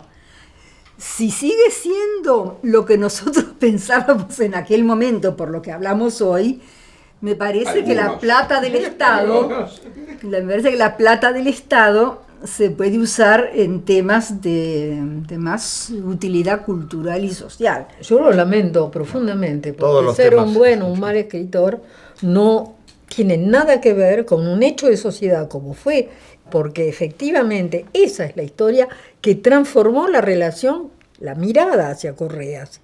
Probablemente ni siquiera hoy se hablaría de Correas. Si se vuelven a publicar las cosas, si se vuelven a ver las cosas de Correas, es entre otras cosas porque Correas jugó parte de su vida de persona, poniéndose en un lugar donde se asumía como homosexual, como no homosexual, como suicida. Ustedes se dan cuenta, lo que es llevar eso era sartiano hasta el final. Todo En lo el que mal y en vivimos, el buen sentido de la Pero palabra. ya existía el en un sentido de la psicoanálisis, palabra. era un depresivo. Y bueno, entonces- Bueno, Sartre también. De todos modos, para saber en todo caso qué opinamos sobre hacer o no hacer un documental, efectivamente, faltaría saber por qué decidieron hacer el Claro, documental ahí y en qué lo centran.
Bien, muy buena, Vamos a probar otra apuesta. Pará, porque acá va a ser un quilombo para las sesiones que vienen después, con las que vienen con diario. ¿Por qué? Sí, por el tránsito. Lo que le había dicho esta mañana.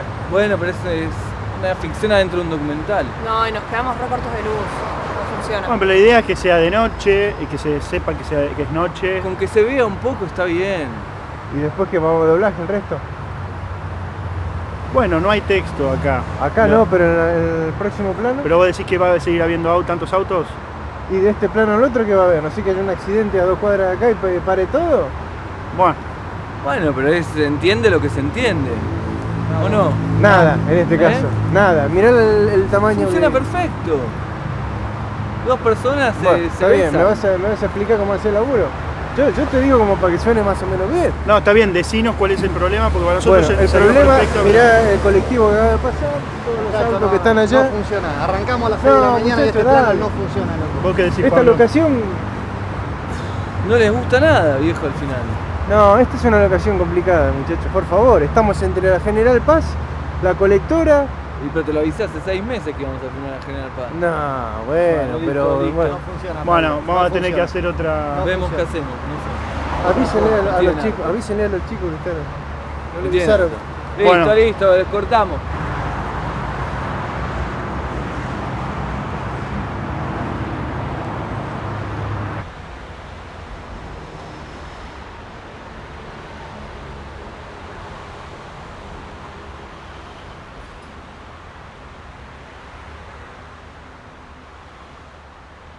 El tiempo pasaba y el chico seguía masturbándose. A Ernesto se le entumecían los labios y comenzaba a dolerle mucho la lengua de tanto pasársela por la piel. Entonces se sentó en el suelo y lo miró. El morochito tenía un sexo pequeño y pálido que todavía no tenía ni marcas ni manchas. «Mírame», dijo. «A mí me gusta que me vean gozar». Mírame. A mí me gusta que me vean gozar.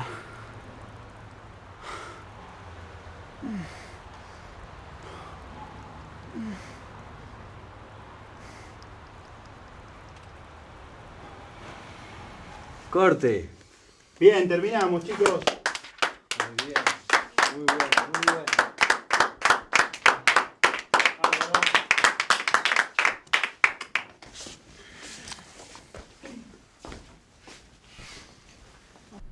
Yo en él no veo separación.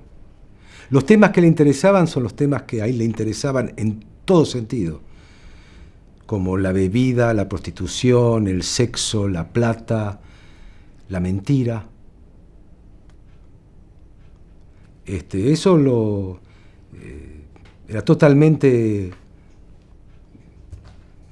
una sola cosa, ¿no? Él, en sus escritos, en su pensamiento, en su modo de ser.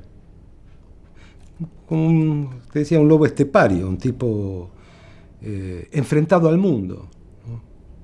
Sin lugar. Yo era amigo de un viejo que tenía un restaurante. Me mantenía. Cogíamos 2 o 3 veces por semana y me pagaba 500 pesos. Pero se cansó. Ahora busca más a pendejos. Me tengo que conseguir un trabajo. Pero yo no puedo durar mucho en ninguna parte. Trabajé en una compañía de tabacos. Me tenían confianza y me dejaban que cuidara el dinero de la caja. Me pagaban muy poco. Yo los cagaba y los traicionaba.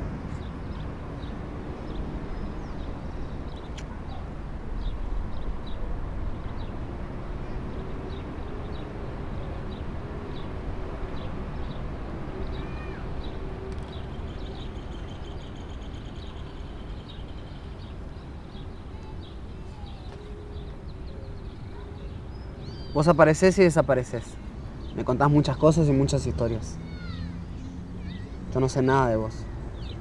Parece que vos sí tenés derecho a interiorizarte en mí, pero yo no en vos. De todos modos, vos acostumbrás a andar acá, por Constitución. Pasearte por la plaza y por la estación.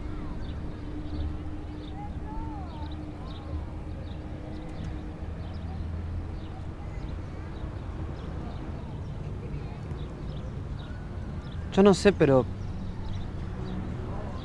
tendría que hacer algo. Y eso es lo que verdaderamente busco. Lo que yo no quiero es sentirme un mediocre. ¿Y entonces? Entonces lo podríamos hacer juntos. Yo soy libre.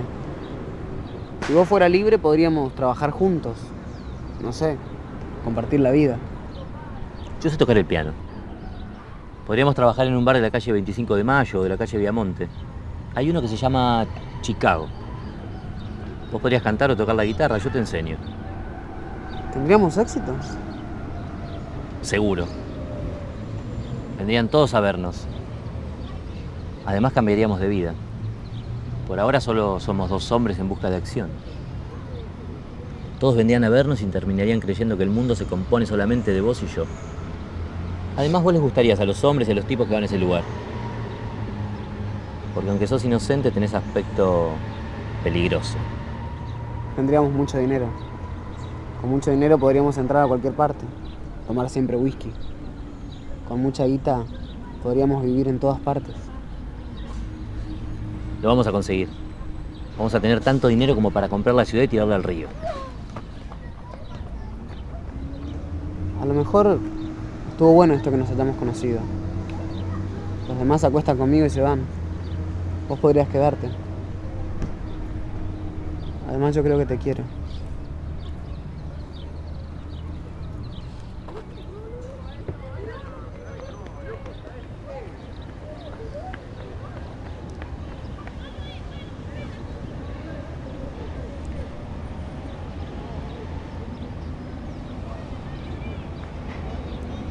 Tu saliva es dulce. La tuya, en cambio, es salada. Somos 2 hombres hablando del gusto de sus salivas.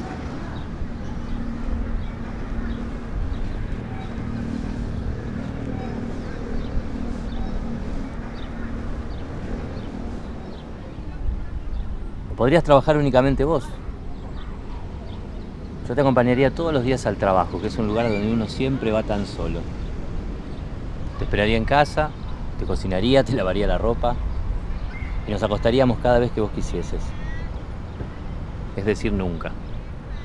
Y seríamos una pareja como hay tantas. Una pareja es algo fuerte, peligroso, porque hace sentir débiles a los que están solos. Vos pondrías tu inocencia y tu peligrosidad de niño proletario. Yo mi cinismo, mi cultura y mi inteligencia. Vos terminarías siendo el bárbaro conquistador conquistado, como dice la historia.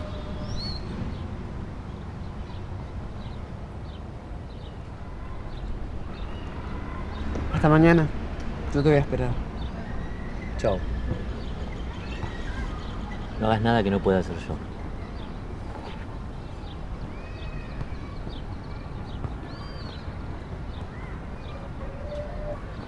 El momento que yo lo conocí, él no tenía relaciones con mujeres para nada. Lo había tenido con una prima de adolescente, pero no tenía. Después cambió, hizo una conversión por motivos, en cierto modo, explicables, y tuvo todo un periodo heterosexual. Con Carlos charlábamos eso, ¿no? Él explicaba por qué había abandonado la homosexualidad. Porque le resultaba triste, decía, la imagen de un viejo puto buscando muchachitos, ¿no? Entonces dijo, a cierta altura de su vida, dijo, bueno, ya soy un señor mayor, me tengo que volver heterosexual. Y él llega incluso a casarse. Un casamiento que fue un fracaso, por supuesto, ¿no? Supongo que entendía más de deseo que de amor. El amor hay que cuidar, en el amor implica un cuidado. Mucho cuidado no tenía. Y en los últimos años era una mezcla de todo. Era una mezcla de todo porque había descubierto sobre todo a los travestis. Le encantaban los travestis. Ernesto volvió a su casa caminando con paso vivo. Tenía un cigarrillo en la boca y sonreía al aire fresco de la madrugada. Con el morochito había usado un lenguaje muy audaz, imperial, poderoso. Había estado solemne y patético. Ese chico era una revolución para él. Era algo nuevo y querido. El chico lo cambiaba, pero él debía dejarlo. Y si no era así, Ernesto caía en el fracaso total. No puedo. No debo desearlos, se dijo. Desearlos a ellos es como si también deseara a mi padre, o a mi hermano, o a mis compañeros de facultad. Para él la uva era el lugar. Tenía un lugar. Tenía un sueldo. Viste que los que están medio de la croqueta necesitan un cable a tierra. Era su cable a tierra, cumplir, ir a dar la clase. Eso creo que lo integró, no solamente económicamente, porque era un hombre que tenía poco dinero, nada de vinos caros. Todos estos pensadores que trabajamos tanto, como Foucault, como todas las reflexiones sobre el lenguaje, todo eso lo criticaba, ¿no? Todas esas corrientes de pensamiento resultaban que no eran novedosas, que eran cambios de nombres, no más. Lo conocí trabajando, no sé cuántos años, 20 de haber sido, no sé, hasta que se jubiló. Pero Tomás creo que respetaba esa formación clásica que tenía Carlos, sí, cómo no. Y bueno, sí, justamente una vez algo le dije a Carlos, porque me pareció que no había apreciado debidamente a Tomás en algún aspecto, ¿no? Me pareció a mí, me acuerdo que se lo dije, por algo que publicó Carlos en algún momento, en una entrevista que le hicieron. No me pareció que hubiera estado bien. Una vez lo entrevistaron y le preguntaron por mí, y me dijo, es muy importante porque es quien introdujo el pensamiento de Foucault en la Argentina. Ese era un sorete, ¿viste? Porque yo hice mucho más que eso, pero era medio sorete. Tenía una visión de cómo existían las cosas en el mundo, ¿no? En un estado totalmente descansado, tranquilo, apaciguado, solamente para después entrar en revolución, ¿no? Eso me parecía. Pero ese momento podía aparecer o no en las charlas con Correa. De hecho, apareció con su suicidio.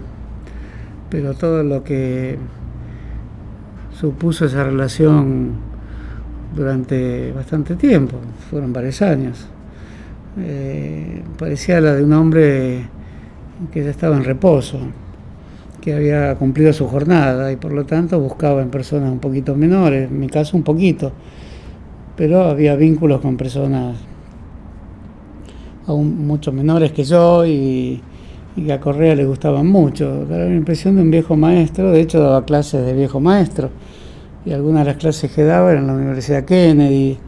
Es decir, parecía alguien que había perdido sus nexos vitales, ¿no? Y se paseaba como un sonámbulo. Ahí no lo llamaba a nadie, que yo sepa, ¿eh?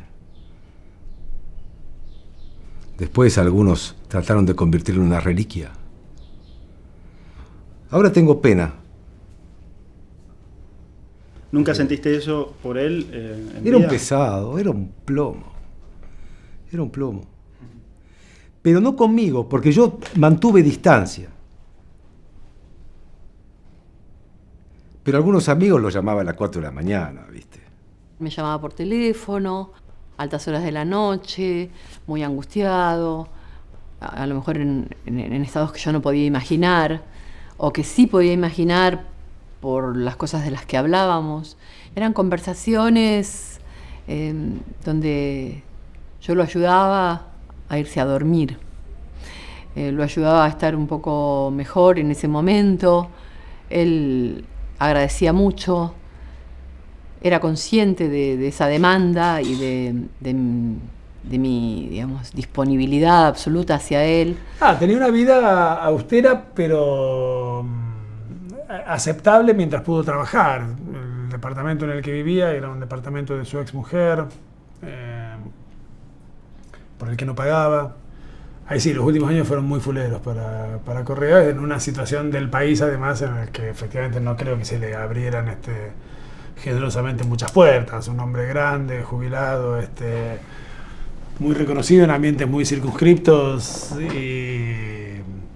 pero que no era un autor de bestsellers ni un traductor comercial, ¿no? Sin que viniera a cuento de nada, me decía, como haciéndose cargo de pronto, como una revelación, bueno, vos sabés que yo no te podría ofrecer nada, porque hoy en día mi sexualidad se reduce a una mujer que es bastante amiga ya, porque es siempre la misma, que viene a visitarme y a la que yo le pago.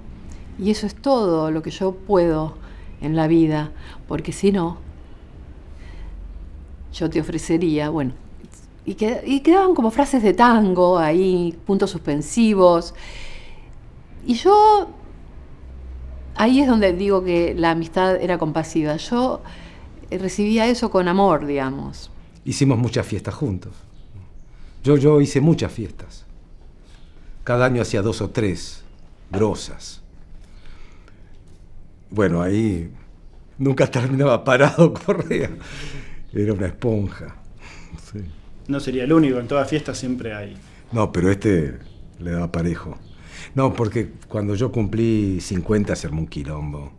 Él vino con su mujer, que se cayó de cabeza en el baño y se ensangrentó. Y vino la ambulancia y se la llevó. Pero Correa se quedó. Tenía que ir él también. Entonces lo agarré y lo metí en la ambulancia. Le digo, escúchame, vos tenés que ir con ella. Se quería quedar por acá. Tuve una pareja que tenía bastantes problemas con la bebida. Y un día me llama y me dice, me tenés que ayudar. Y yo estaba sorprendida porque no me imaginé que yo debía ayudarlo en eso, no pensé, ¿no? Bueno, fue terrible, la encontró muerta, realmente estaba mal. Yo lo conocí en una época en que él sí tenía problemas de salud. Si consideramos también su adicción como un problema de salud. En diciembre del 2000 hicimos una cena, solíamos hacerla a fin de año con todos los colaboradores del Ojo Mocho, el grupo editor, todos los articulistas habituales, los entrevistados, ¿verdad? Esa vez fue una mesa muy larga, éramos muchos, y yo me senté al lado de Correa, lo tuve a la derecha toda la noche, charlamos mucho. Estaba muy raramente como eufórico. Y ese día, el día ese de la cena, que efectivamente, claro, uno después no se da cuenta, estaba raro Carlos, estaba raro ese día.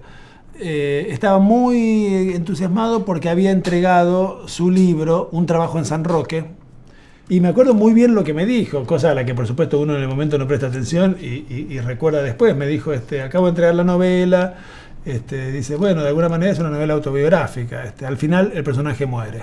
Y yo creo que Carlos se mató 2-3 días después de eso. Sí. En el año 98, yo estrené una obra sobre Homero Mansi, con Lorenzo Quinteros y Ana María Cores, en el Teatro del Pueblo. Él vino y lloró todo el tiempo, porque claro, la obra era la muerte, narra el último momento de la vida de Homero Mansi. Y lloró todo el tiempo, fue terrible, ya solo, ahí también ya no podía caminar, le costaba mucho caminar, no sé qué carajo tenía en los pies, y usaba unas zapatillas que a mí me sorprendieron mucho.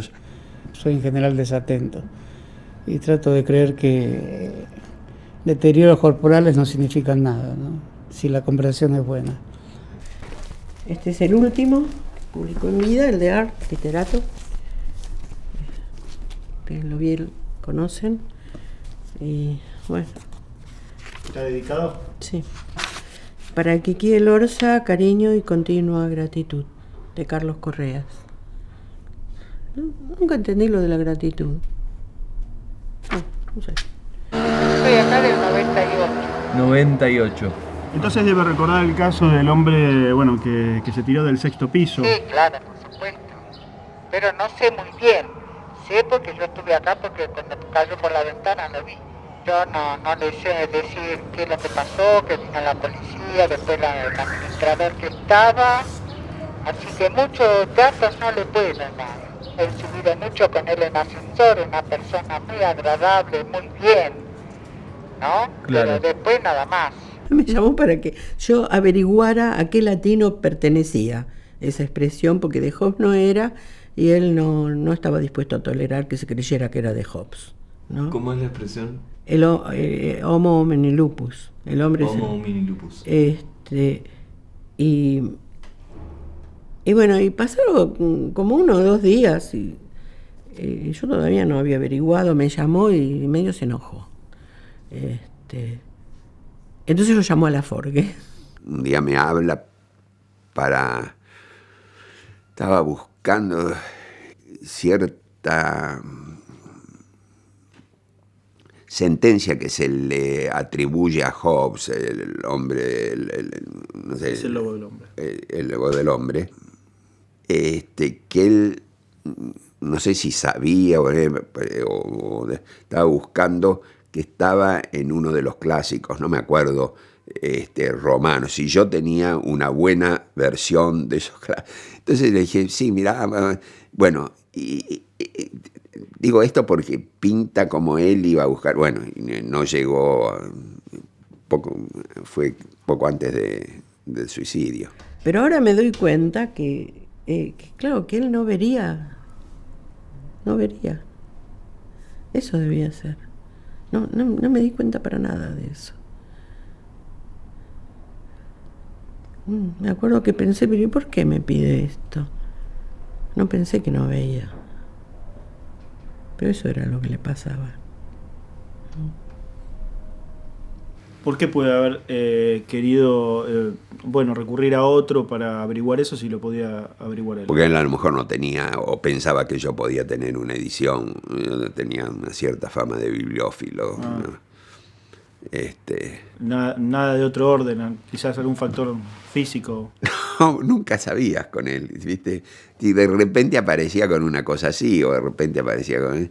Que era ambiguo el mensaje, digamos. Sí, podría estar diciéndote la frase o simplemente consultando la cita. Sí, no... En fin. ¿Y la frase aplicada a la vida de él tiene sentido, digamos? Que él traiga a colación esa frase. Nunca pensé eso. No sé.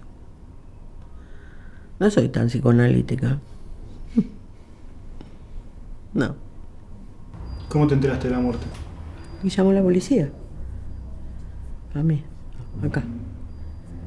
y me preguntaron si lo conocía y dije que sí. Y era temprano, yo todavía no me había levantado. Debían ser las 7:30, una cosa así.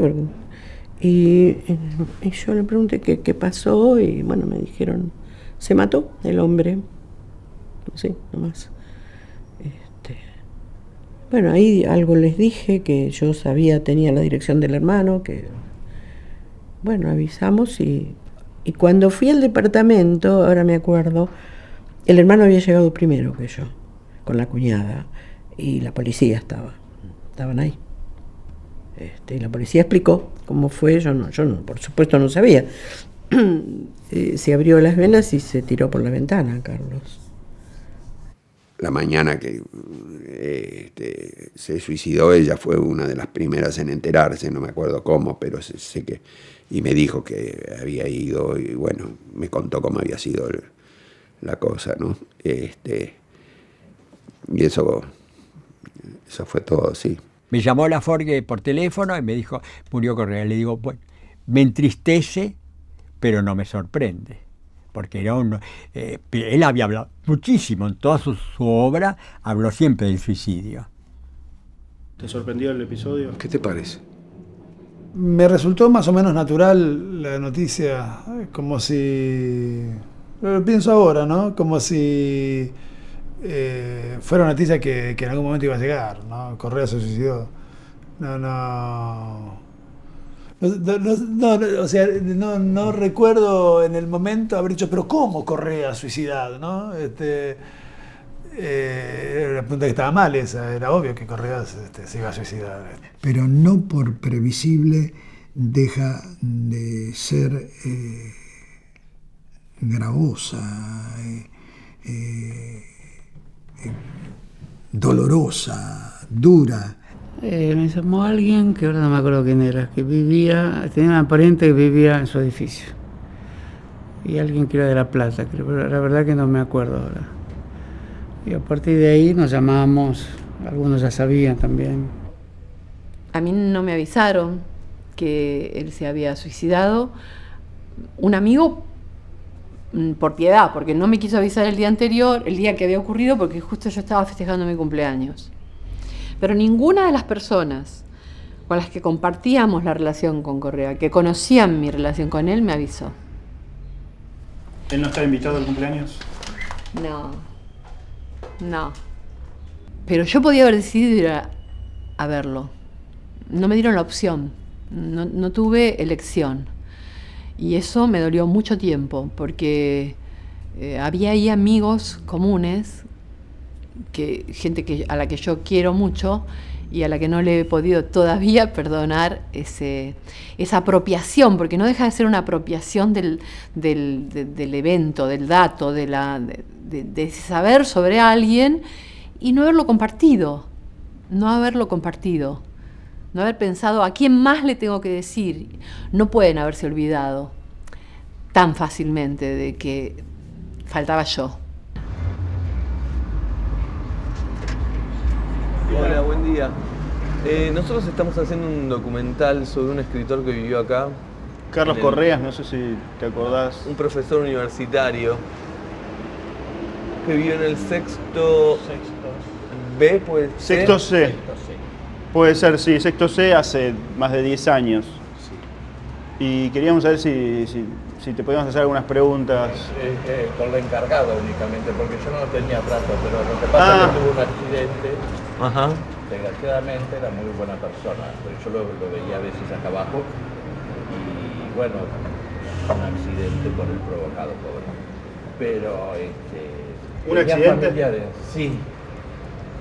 ¿Y cómo era él? Muy educado, muy buena persona, muy educado, siempre con una sonrisa, pero bueno, un día, domingo creo que fue, tuvo ese percance y no sé bien qué es lo que pasó. Sabía que había estado muy mal, tenía problemas debido al despido. Claro. Porque no sé cuántos años llevaba de profesor. Porque pasó al poco tiempo yo haber mudado, pero como yo era del consejo de administración, a veces uno se va enterando de cosas. Yo por respeto a él, no. Yo digo accidente porque puede ser un accidente, porque él no tiene balcón. Él tiene una barandillita, un balcón francés.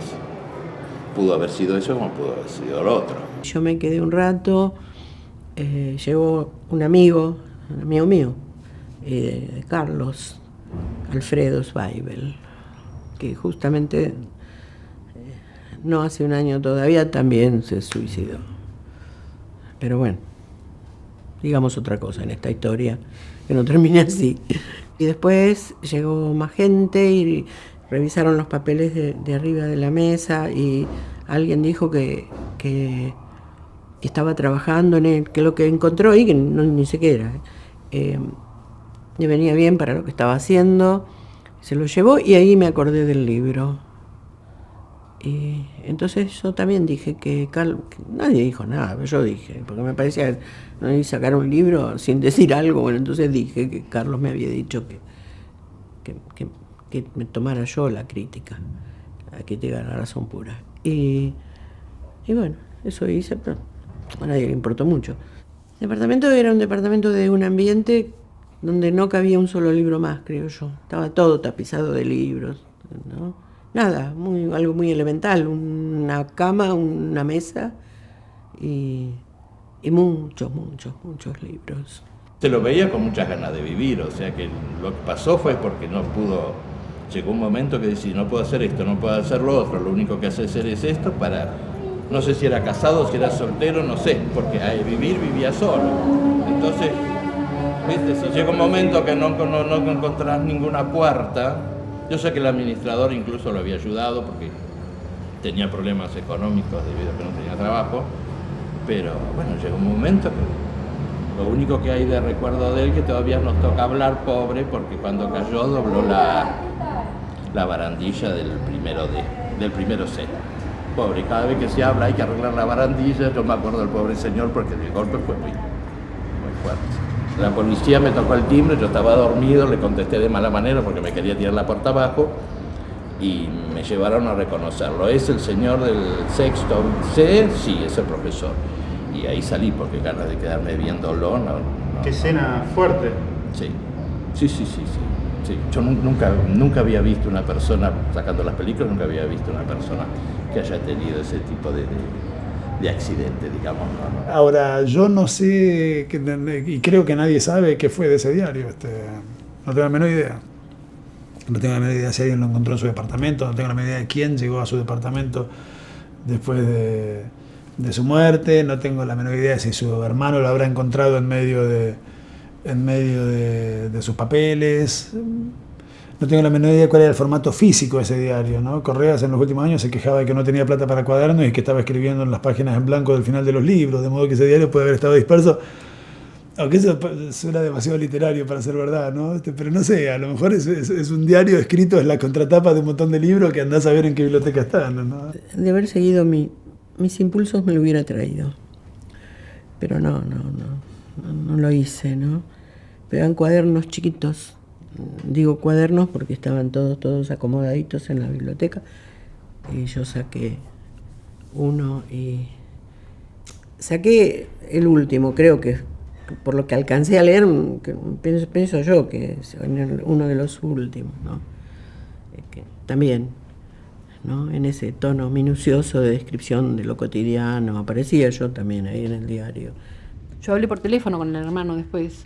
Si yo hubiera estado en ese momento, a lo mejor hubiera hecho un vínculo, una relación que me hubiera permitido después pedírselos, sacar una fotocopia, prometerle que los iba a cuidar, que me los prestara, no sé, algo.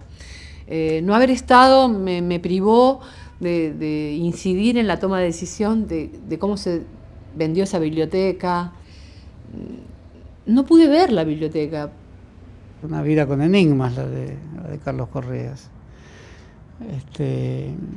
Evidentemente el mundo familiar, que desconozco, excepto esas charlas con el hermano que me pareció sorprendido, molesto. Alguien suicida en la familia de un señor de barrio que tiene un negocio, es sumamente desgarrador, y no hay palabras para explicarlo, siendo que no las hay en general, mucho menos en un mundo que contiene todas las razones posibles para que uno no se suicide. 1, 2, 3, 4, 5, 6. Ahí es donde se ve la pantalla del aire. Sí, sí. Ahí, de ahí, ¿qué hay? ¿Qué era? de ahí se tiró él. ¿Ese es el sexto? Ese es el y ahí sexto. vivía... Ahí vivía Carlos Correa. Sí. Según a mí me comentaron. Y o sea que de ahí golpeó acá. Sí, vino volando así y cayó justo por la baranda y después cayó acá en el piso. Vinieron la policía, llamaron la ambulancia, llamaron el bombero. Esta es la baranda que se dobló con Sí, el golpe. sí, esta es la baranda que se dobló. Quedó todo embolsado, dice el hombre. ¿Cómo embolsado? Así todo el cuerpo se hizo chiquito así. O sea, los huesos se rompió todo y quedó así una cosa así grande. Sí, como si se hubiera comprimido. Como digo. se hubiera comprimido todo roto adentro. Sí, se escuchó los golpes, los ruidos. Cuando vino volando, vino y justo cayó ahí. Y después cayó para acá. Claro. Los que vivían acá seguramente lo escucharon. Sí, todos escucharon. ¿Por qué se mató? La verdad, según la gente que me comentaron a mí, que él se quedó sin trabajo, quedó debiendo expensa, no podía pagar la luz, el gas y se quedó solo. Y le agarró una depresión.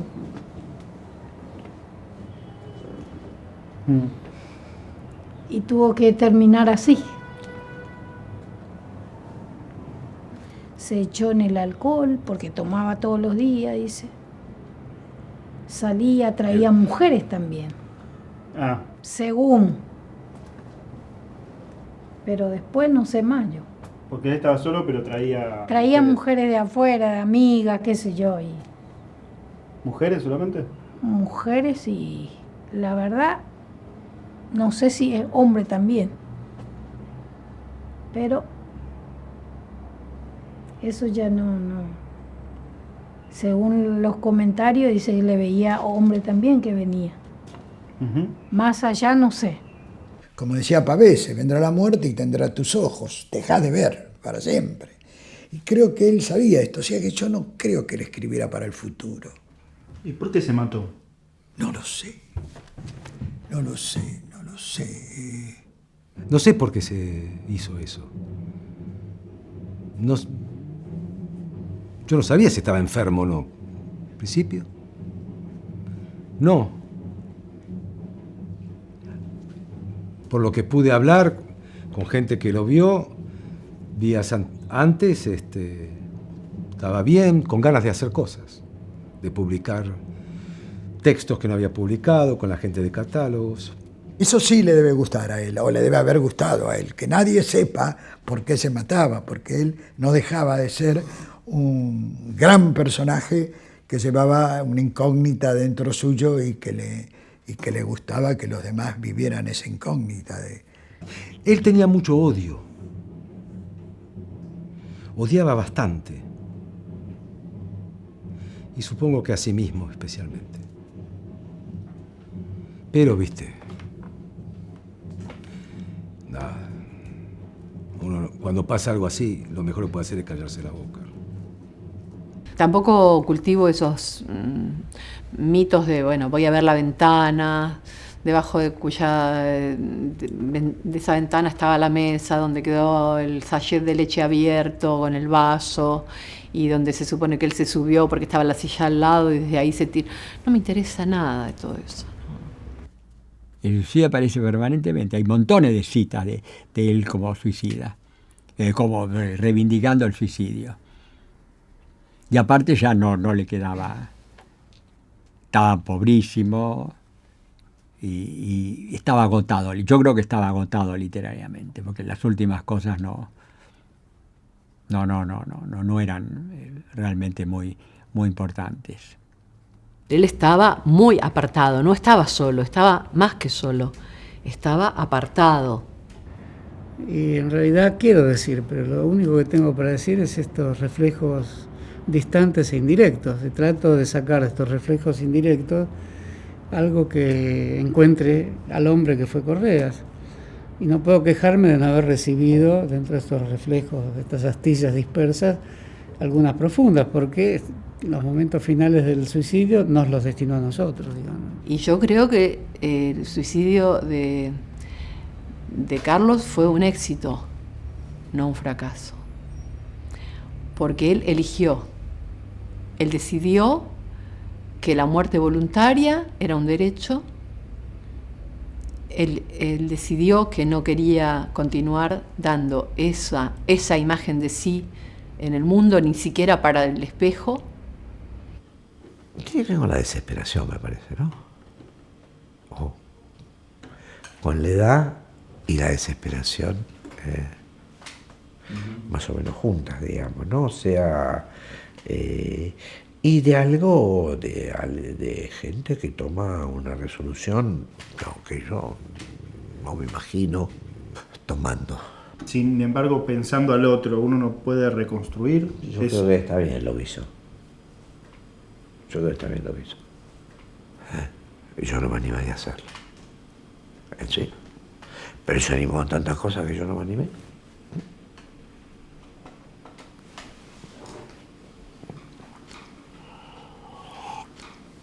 Voy a leer un fragmento de una carta del año 97, la última carta que yo recibí de él. La anterior es una carta muy larga, de mayo de ese año, que es la carta que me reservo.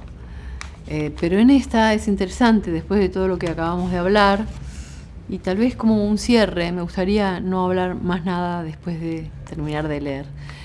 Porque habla de mí, pero también habla de él. Habla de lo que quiere que yo crea de él. Lili querida, dice así: aquí van las crónicas de los 2 films argentinos. Cuando puedas, unas palabras sobre ellas. Tal vez, innecesariamente, correcciones. O si esas crónicas son nulas, esto mismo. Jueza y maestra, infinitamente gustosa y discreta, te añoro mucho. Y a veces me parece increíble que vos pasés día tras día. Pues ¿cómo? Aunque así debe ser con la bella Liliana. Carga consigo misma y errante en la sombra y en la luz, comillas, se hace o se deja ser. Y este tipo, yo, con mínimo material, imagino una escasez o escaseces. Acaece, así es, que casi siempre mis poderes extrasensoriales fallan y yo entonces, desguarnecido, también así es. Pero también confía en que estoy fuerte y entero y me basto. Y por esto siempre quereme y a la vez siempre despreocupate de y por mí. Eso es todo.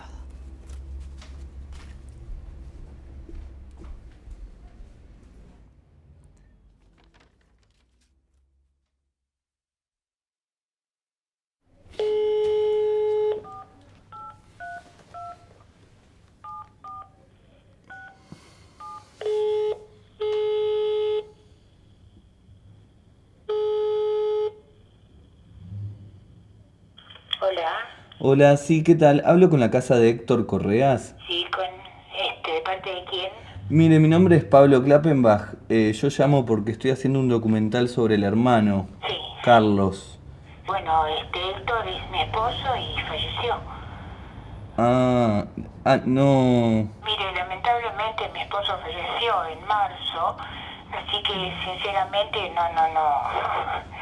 no. ¿Y usted lo conoció a Carlos? Sí, por supuesto, éramos familia, imagínese que era el hermano de mi esposo, lo conocí de siempre. Claro. Desde que entré a la casa de Héctor como novia, ahí ya lo conocía a Carlos, y bueno, hasta que se murió, digamos. ¿Era un hombre amable? Sí, muy amable, muy cariñoso, al menos con nosotros, ¿no? Era muy cariñoso conmigo, sobre todo, bueno, me tenía como una hermana a mí. ¿Y hablaba en la familia de su vida como escritor? No formábamos parte nosotros de su vida como escritor, digamos, ¿no? Claro. ¿Y usted escuchó o vio por casualidad unos diarios que pertenecían a Carlos Correas? ¿Por qué? Porque hay, ya a esta altura es una suerte de mito sobre unos diarios que él llevaba y bueno, no sé, queremos ver si... No, él tenía algunas anotaciones, algunas cosas y vinieron profesores amigos de él, se llevaron libros, ¿no? Nada más y cosas así, manuscritos de él, algunos fueron destruidos directamente porque no se sabía qué hacer con ellos y bueno. ¿Se acuerda quiénes se llevaron libros? No recuerda. No, porque eso lo manejaba más mi esposo. Claro. Yo le digo, soy de poca utilidad. Yo lo conocí como mi cuñado, como mi hermano, digamos, político y teníamos muy buena relación, teníamos regia, pero bueno, nada más, porque era una persona muy en cierta forma, no sé, tenía una falla oculta, digamos. El deceso de él fue tan dramático para nosotros que bueno. Claro, muy duro. Muy duro. Sinceramente, no puedo hablar mucho porque no sé más que eso que le estoy diciendo. Claro, entiendo. Bueno, muchísimas gracias, Nada, que le vaya bien. Igualmente, hasta luego.